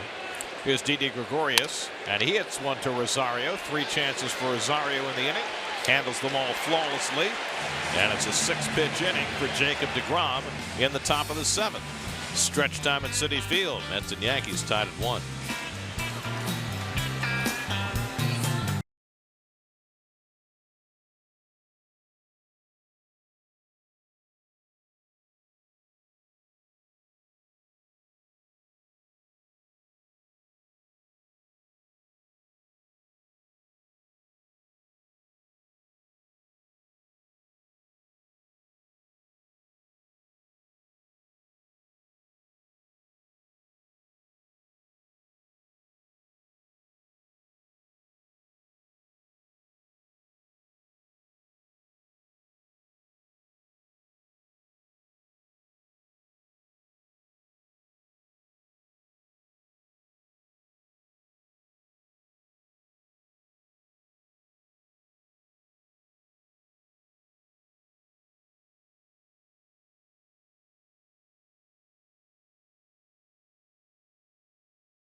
We're looking to help local football leagues with grants, equipment donations, clinics, and Jets game experiences.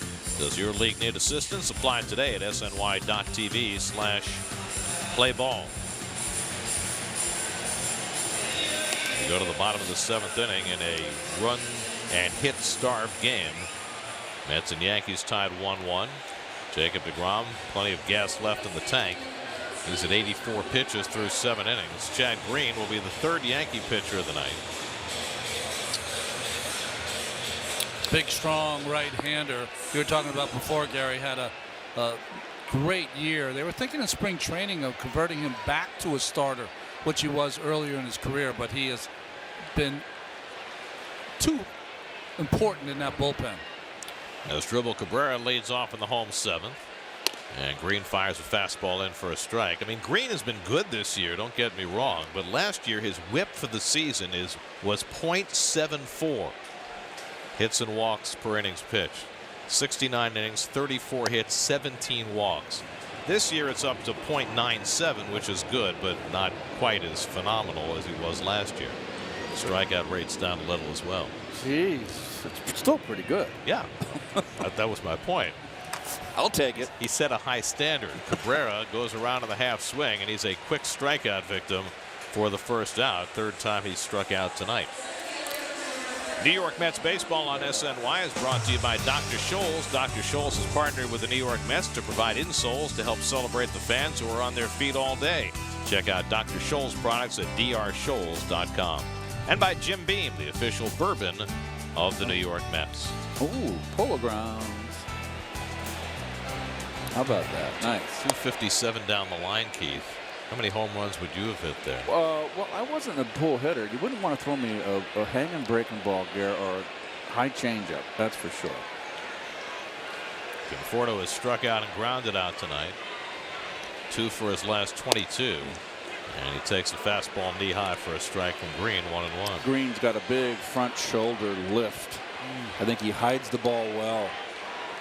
Remember that game he pitched against the Mets at Yankee Stadium last year? How incredibly impressive he was. He likes to paint that outside corner. He also gets incredibly on top of the ball, so the angle it comes in from here is pretty distinct.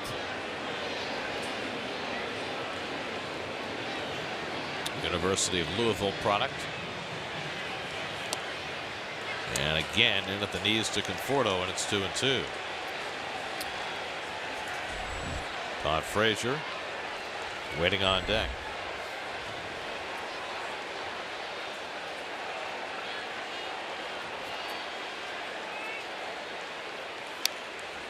Good cut by Conforto.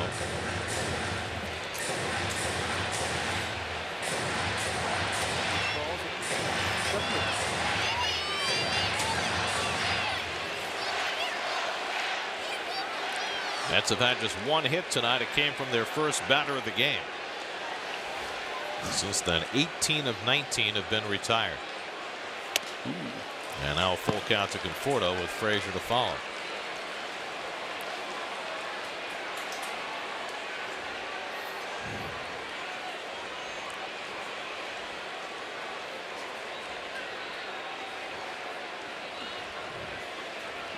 Three-2 from Green. And Conforto might have gone out of the strike zone for that. He did. This is the point in the Yankee bullpen where each guy that comes in throws harder than the last one. Well, you know, you got Chapman at the end of the game. And you got Betances and you got Green. Conforto drives one to left center, but cutting across is Stanton, and he picks it off. 2 out. I think Stanton might have had some trouble along the way with the lights there. Yep.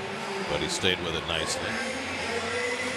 But one of the rare balls hit on the nose by the Mets. Bruce, Nimmo home run, of course, and then Conforto there. So 2 out and nobody on for Frazier, who observed this rivalry from the other side of town last year. 0 for 2 against his old team. Struck out and flied out. And takes the fastball away from Green. Well, wouldn't he like to put the Mets ahead against his old mates? That's hit toward the hole. Base hit for Frazier. And the Mets have just their second hit of the night. A well-struck single for Todd, coming with 2 out in the 7th.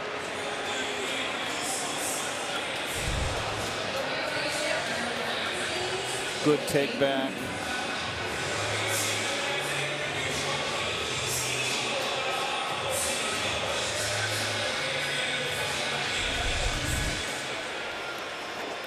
So the Mets have the go-ahead run at first with 2 out, and now Bruce, who has fly deep to left center and walked.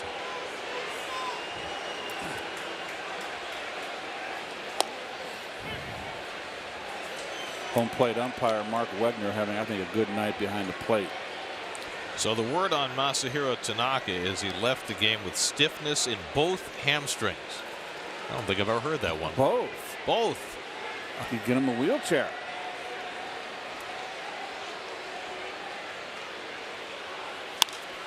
Bruce pops one foul, and that'll go into the seats out of play. Well, the Yankee bullpen has been awfully good last year and again this. Everything is. The Red Sox have the lowest. Offensively, it's the Red Sox and the Yankees, and all the important statistics, team statistics for offense, they're all running 1 and 2.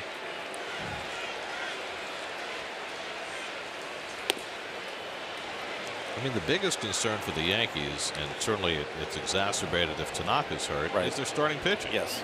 I mean, once you get past Severino, everybody else has been kind of an iffy proposition. I mean, Sabatia's been good, but he's really only a 5-inning pitcher at this point. Montgomery underwent Tommy John surgery. Slider taken low by Bruce, 2-2. First breaking ball, down breaking ball that Green has thrown. He throws his fastball so far this year 85% of the time. And he comes after you.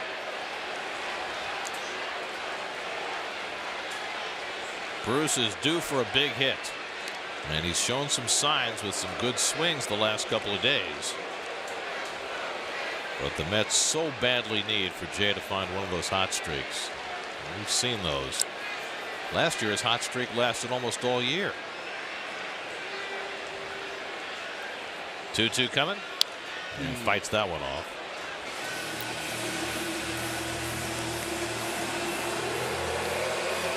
By the way, Cespedes has completed his first rehab game, DHing for Binghamton. He went 0 for 2.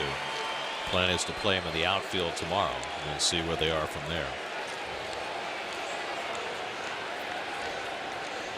Frazier at first with 2 out. And Bruce cracks one to shallow right, and that's going to fall in for a base hit. And Bruce didn't hit it well, but it dunked in front of Judge, and the Mets have back-to-back 2-out hits. You know what you could see here, Keith? He got a bad jump, Judge, on this ball off the bat. I thought he probably thought it was hit harder. Let's see if he got in or was it out in front. He definitely got in on him in the label.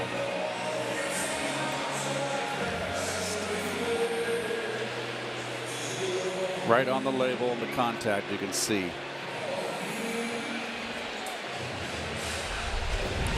So the Mets get their first at bat of the night with a runner in scoring position. During their 6-game losing streak, they are 1 for 24 with runners in scoring position. Mesoraco will get a chance to get Frazier home with the lead run. Mesoraco tonight is fouled out and grounded into a double play. He has a base hit in his only career at bat against Chad Green. And Devin fouls off a first pitch fastball, 0-1. He takes a rip, Mesoraco.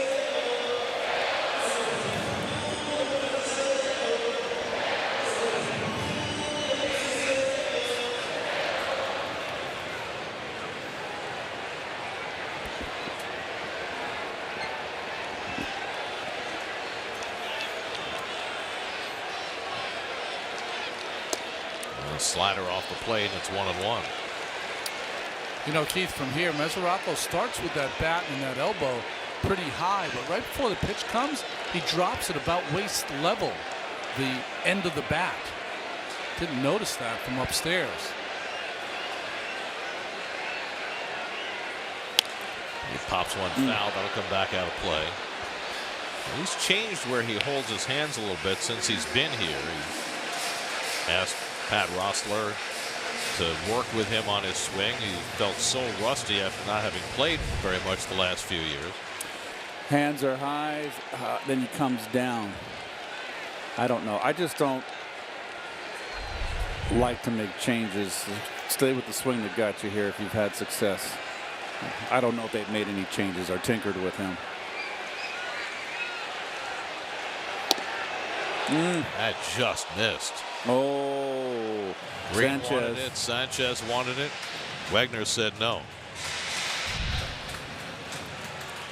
And Wegner's right. G pitch cast agrees. 2 out, 2 on, 2-2 to Mesoraco. And he goes down swinging on the high fastball. And Green finds his way out of 2-out trouble. Let's get a couple of hits. Can't push across a run to give Degrom a lead. So Jake will go back out there for the 8th with the game still tied at 1.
Streaming presented by Verizon. Just visit SNY.TV or download the NBC Sports app today for live streaming coverage of every SNY Mets game. Jacob Degrom pitching into the 8th inning. He's gone as far as 7 1/3 this year twice. Started the inning with only 84 pitches. Andujar hits one down to first. And Gonzalez handles this one cleanly for the first out. It was Gonzalez's error that opened the door for the only Yankee run of the game, an unearned tally against Degrom in the 6th. Aaron Hicks will now bat for the pitcher. Hicks, who plays most days in center field for the Yankees, switch hitter, who had a really nice run for the Yankees last year. Big, strong kid, can fly. Plays good defense. 2 for 7 in his career against Degrom. We saw Hicks when he first came up with the Twins. Remember in that snowy series in Minnesota when he was just not ready? Yep. They wound up sending him back to the minor leagues.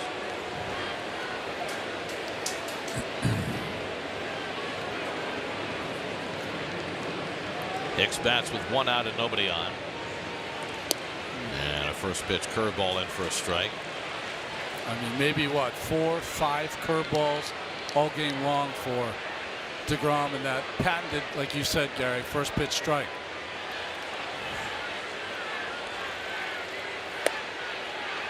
Ball and a strike to Hicks. Not a hint of action in the Mets bullpen, and why would there be? Degrom threw 116 pitches in his last start, 115 the start before that, so they're pushing him further, and he's only at 88 tonight.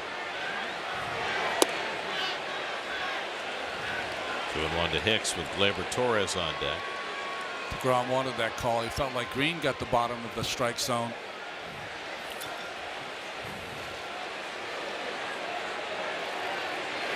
Oh, good slider. Got that call. 2-2. That was a wicked pitch, and you see the expression on Hicks' face was, geez, I'm 2-1 and he drops a hammer on me like that. Dylan Betances up in the Yankee bullpen with Hicks batting for the pitcher. And the backdoor gets him. Beautifully done by Degrom. Strikes out Hicks on the backdoor slider for his 7th strikeout of the night. Yep, that's why he's one of the best. You got Bird on the backdoor slider to end the 6th, and here the 2nd out, the same pitch to Hicks. So a slider down and in, and then he backdoors him. Chief pitch cast confirms it caught the corner. So now Torres, who has one of the 2 hits against Degrom tonight, and he takes a first pitch curveball for a strike. That weapon, I mean, it's an automatic 0-1, Ronnie. It is, but you know, it's funny that he's unleashed it here in the 8th inning, introducing almost a new pitch. That's it through the hole, a base hit for Torres, and he has his 2nd hit of the night. Just the 3rd hit of the game against Degrom. Sorry, guys, this young man has some serious bat speed down here. Yes, he does, and that was a fastball in, and he turned on it, and don't think DeGrom's not going to remember that. Turned on it.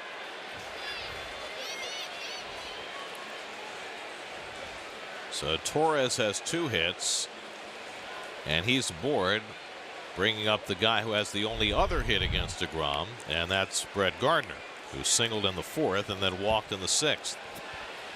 Each team with only 3 hits tonight. Degrom already deeper into this game than he's been in any game this year, going 7 2/3. He's up to it.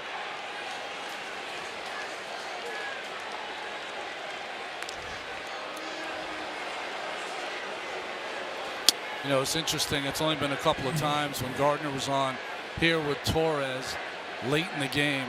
Degrom does the best job of any of the pitchers, holding runners close. He does it not only by holding the ball and throwing over, but he used a couple of head nods the last time Gardner was on to try to upset the runner's balance. And Gardner takes ball 1. You got Boots down there with you, I see, Ronnie. Yes, I do. He's my muscle. Audio man extraordinaire. There's Boots on the left. There he is. Chewing gum. We're going to a little heavy metal right after the game. Torres has 2 steals for the year, and Degrom checks in on him. If you're Aaron Boone, do you put a play on? 2 outs. You can put a straight steal on. Oh, in the air to right field, chasing Bruce back to the warning track, and it's out of here. Brett Gardner gives the Yankees the lead with a 2-run homer, his 5th home run of the year.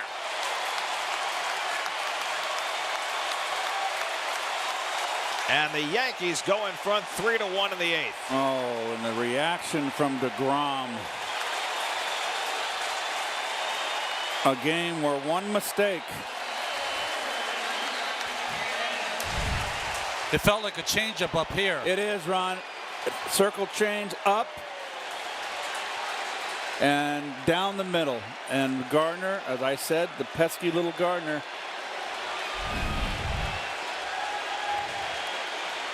The Yankees' 99th home run of the season. Not the first guy you think of, but Gardner hit 21 last year, and he ruins Degrom's night.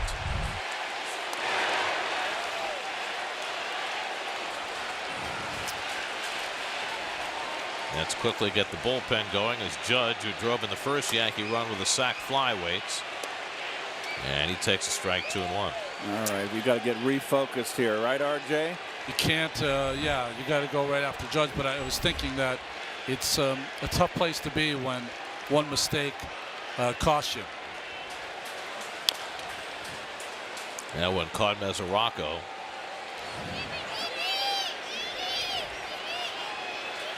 Well, start after start after start, Degrom has gone out there and given up virtually nothing. Tonight, Gardner's 2-run homer breaks his string of 8 straight starts where he's given up none or one, but you can't be perfect every time out.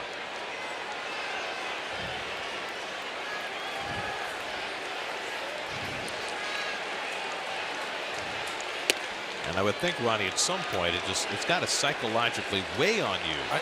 I absolutely have. I've been there before, but you can't get caught up in that. And I don't think Jacob did at all. Had the same routine in between every inning and ends with a strikeout against Judge. That's Judge on the changeup for his 8th strikeout. Degrom goes 8 for the first time this year, but now he finds himself behind 3-1 going to the bottom of the 8th.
Taking on the Yankees, and we're going to talk about it all right after postgame.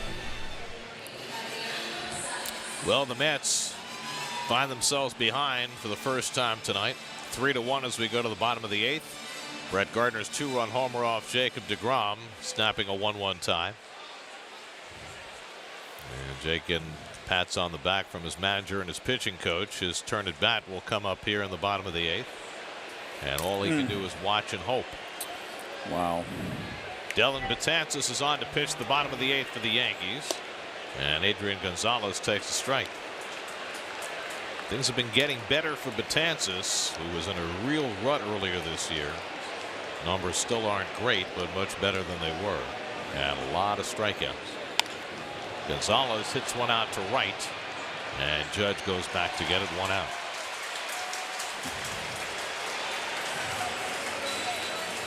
Now Jose Bautista will bat for Degrom, who lives after 8 innings, his longest outing of the year. 101 pitches. He allowed 3 runs, 2 of them earned on 4 hits. He walked 2, he struck out 8. And the home run by Gardner undid his night.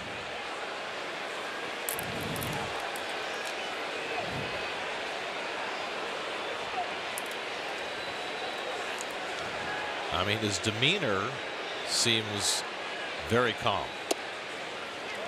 There's no throwing of the equipment, no kicking at his fate.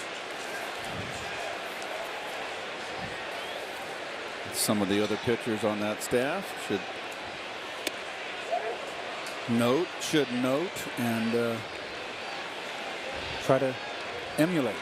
He's a pro through and through. He had that one reaction, of course, after the ball left the ballpark, but then right back to business. 2-1 to Bautista. So Degrom, over his last 9 starts, now has a 0.81 ERA, with the 2 earned runs he allowed in 8 innings tonight. And yet the Mets in those 9 starts have won twice. Bautista grounds one into the shift, and Gregorius makes the running toss. 2 out. Here's your game summary. Tanaka pitched 5 innings, then left with 2 stiff hamstrings as a result of running the bases to score the tying run in the 6th. Gardner's 2-run homer untitled in the 8th. And Degrom in danger of suffering his first loss of the season. Ahmed Rosario is 0 for 2, struck out and hit a comebacker. So far, the Yankee bullpen has done the job behind Tanaka. Jonathan Holder, a 1-2-3-6. Chad Green worked around a couple of hits in the 7th. Now Betances has retired his first 2 in the 8th, with Aroldis Chapman looming for the 9th. Chapman, the only New York City native in the Subway Series. Betances, did I say Chapman? That's right. He grew up in a different town. Yes, Betances, of course, the only New York City native in this series. Grand Street Campus High School in Brooklyn.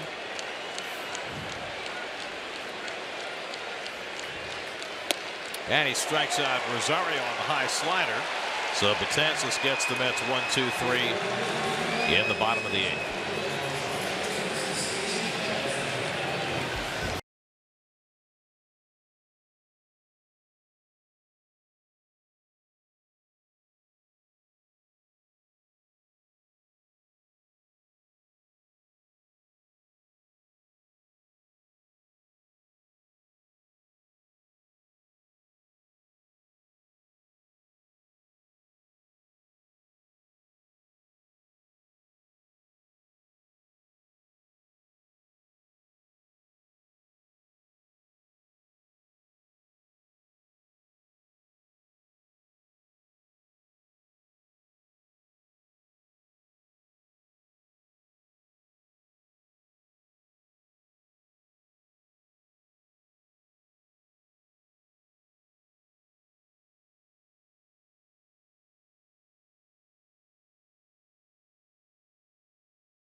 Then left because of injury. Jacob Degrom was great for 7 2/3, and then for one unhappy moment was not.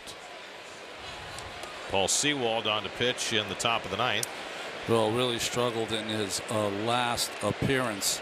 Boy, 8 days ago. 4 runs, 3 earned, 5 hits against the Cubbies. Popped up, and Rosario waits for it. And Bird has retired 1 away. Let's check in with the studio. Gary Apple's got a full lectern there with him tonight. Gary?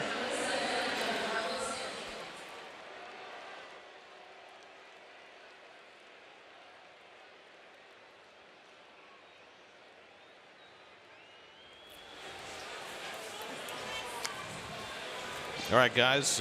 Giancarlo Stanton bats with 1 out in the top of the 9th. He's 0 for 3 tonight. And Sewald. This is inside, ball 1. Let me correct that. Sewald was good in his last appearance. It was a couple appearances ago that he struggled. And a couple of hitless innings against the Cubs his last time out. Going with the stirrups, a little different look for Paul. And 3 pitches in a row off the plate to Stanton with Sanchez on deck. Aroldis Chapman is up and warming in the Yankee bullpen, getting ready for the save opportunity. Here's a strike, 3-1. Mets will have the top of the batting order coming up. Nimmo, Cabrera, and Conforto against the left-handed fireballer. Oh. And Stanton hooks one deep to left, down the line, right near the pole. It's a home run. It hit above the orange line. That's a home run for Stanton. And the Yankees now lead at 4-1. 15th home run of the year for Stanton. His 22nd in this ballpark, more than any visiting player. And the Yankees have homered twice in the last 2 innings and now have a 3-run lead. Is that 100 home runs for the Yankees this year?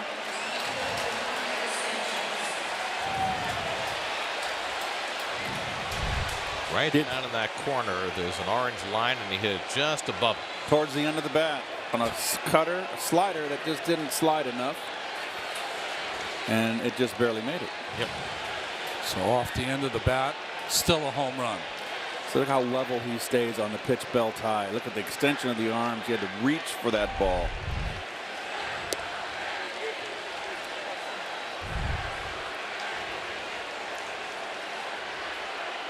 Career home run number 282 for Stanton. 36 of them against the Mets.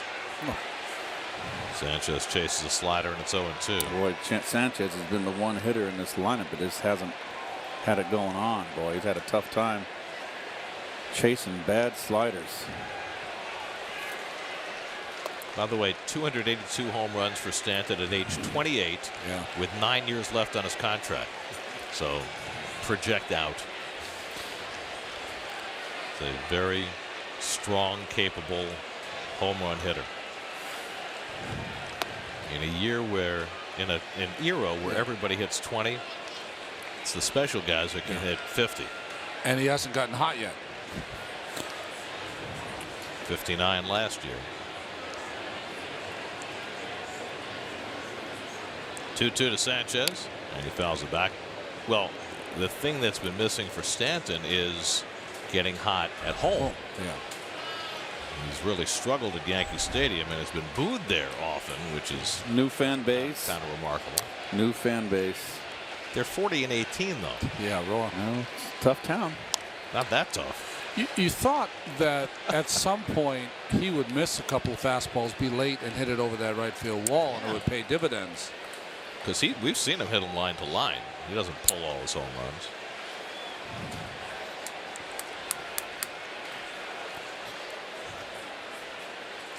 '53rd game at Citi Field, 22nd home run.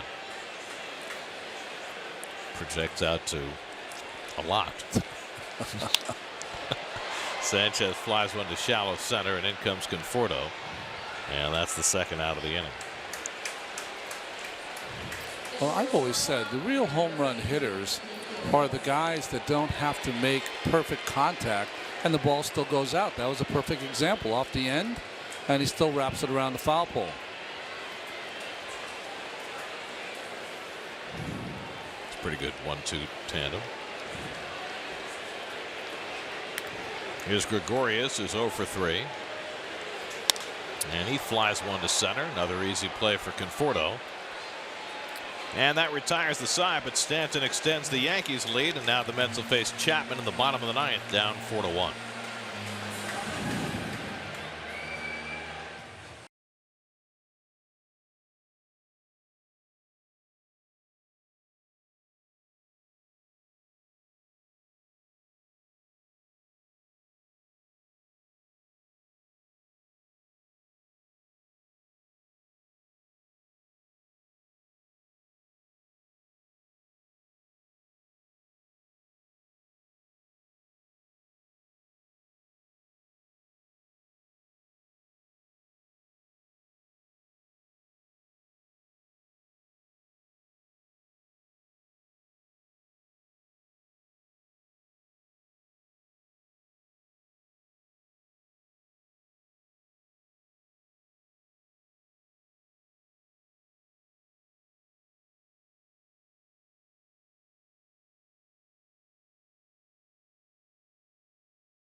Yankee closer Aroldis Chapman, his fastball may be down a tick this year, but the results have been fantastic. Yes, they have. And, you know, when I think about the Yankees trading both Miller and Chapman, that one in-season deal got them Gleyber Torres, who's starting at second base, and Chapman's back as a free agent. That's all at the top of the batting order coming up in the last of the ninth. Nimmo, Cabrera, and Conforto. Yankee bullpen has already contributed 3 scoreless innings behind Tanaka. Nimmo accounted for the Mets' only run on Tanaka's second pitch, a home run into the second deck. Mets have been starved for base runners since. Brandon's 1 for 3 on the night. Ooh, hit him. He's hit by the pitch. 9th time this year he's been hit, and that's the start of a rally.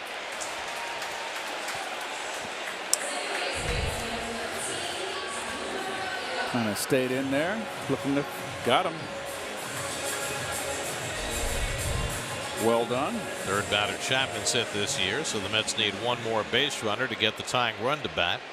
Cabrera's got a home run against Chapman in 3 career at bats. Tonight, though, he has been up 3 times and struck out all 3.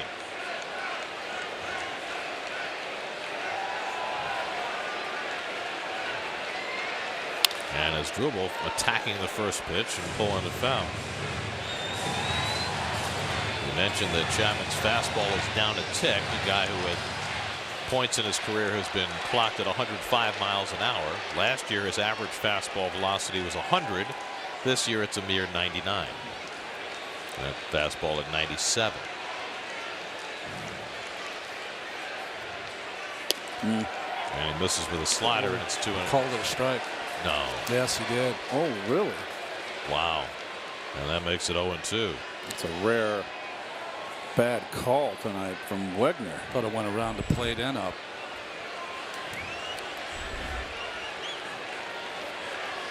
Mets have scored 3 runs in the last 50 innings.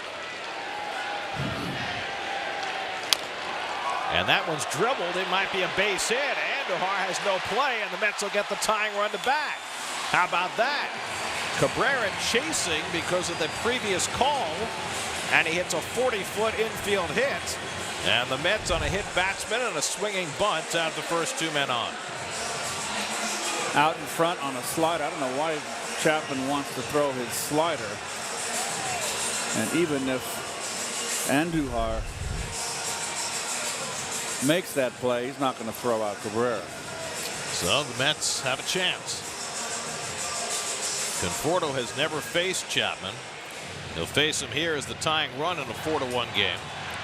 Michael's 0 for 3 tonight. Hit the ball hard his last time up. Lined out to Stanton in left center. And a long conversation between Sanchez and Chapman before they pitched to Conforto. Well, they're not guarding the line here. Greg Bird over at first. Okay, that's close enough for me. I'd get a little closer. But way over on third base, they're opening up that line. Conforto at the plate. Frazier on deck. Mets trying to pull off an unlikely rally against Aroldis Chapman. And Conforto with a big hack. 0-1. Chapman has blown 1 save opportunity this year. He's 15 for 16. Hard for me to believe the Gregorius playing up the middle and swung over. I mean, 100 against lefty-lefty. I think the ball could go the other way if it's put in play. And quickly 0-2 to Conforto. Frazier to follow.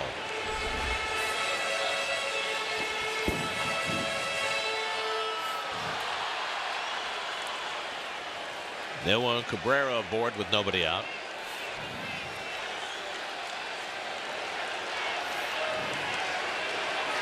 And Conforto takes the slider a little bit high. Oh, Sanchez turning and shaking his head at Wegner. That's never a good idea. He said, that's not up. And it was not up. This is really a hanger. G. Pitchcast said it was a strike. Mark Wegner said it wasn't. All of a sudden, Wegner's missed 2. Maybe getting tired behind the dish. Do some more laps.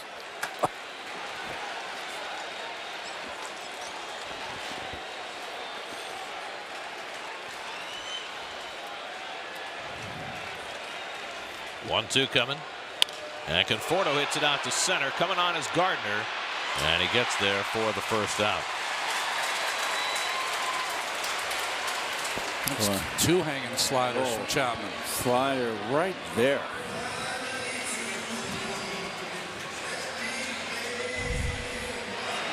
Playing a little bit to the off field. Too much air time. Chapman was hurting when he went to back up. He hurt his leg, and now the trainer's out. The Yankees have already lost one pitcher to injury tonight. Tanaka got hurt running the bases. Oh boy. I think that's what concerned about Chapman. I think that's why Sanchez was out there so long to talk to Chapman, because on the swinging bunt when he went after it, very awkward, and then backing up, he just, you know, he's had some trouble with his legs the last couple of years.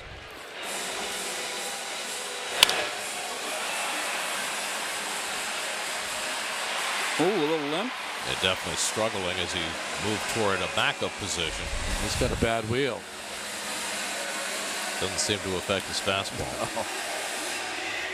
So now Frazier at least gives the Mets a right-handed bat against Chapman.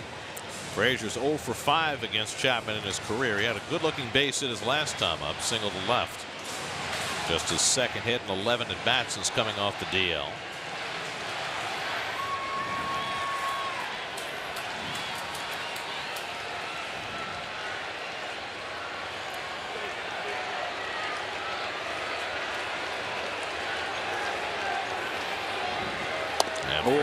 After a first pitch changeup, 0-1. That's what I was talking about before, Keith. Oh, going, yeah, that's when he heard it right there a little bit. You got it? Gingerly. Dropped a vicious slider on Frazier first pitch.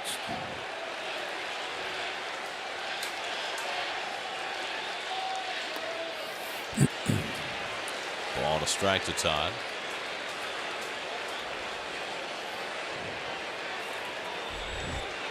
The number of sliders he's thrown in this inning reminds you of his World Series performances with the Cubs when he was running on fumes. Yep. He didn't need to be running on fumes. Well, his manager put him in that spot.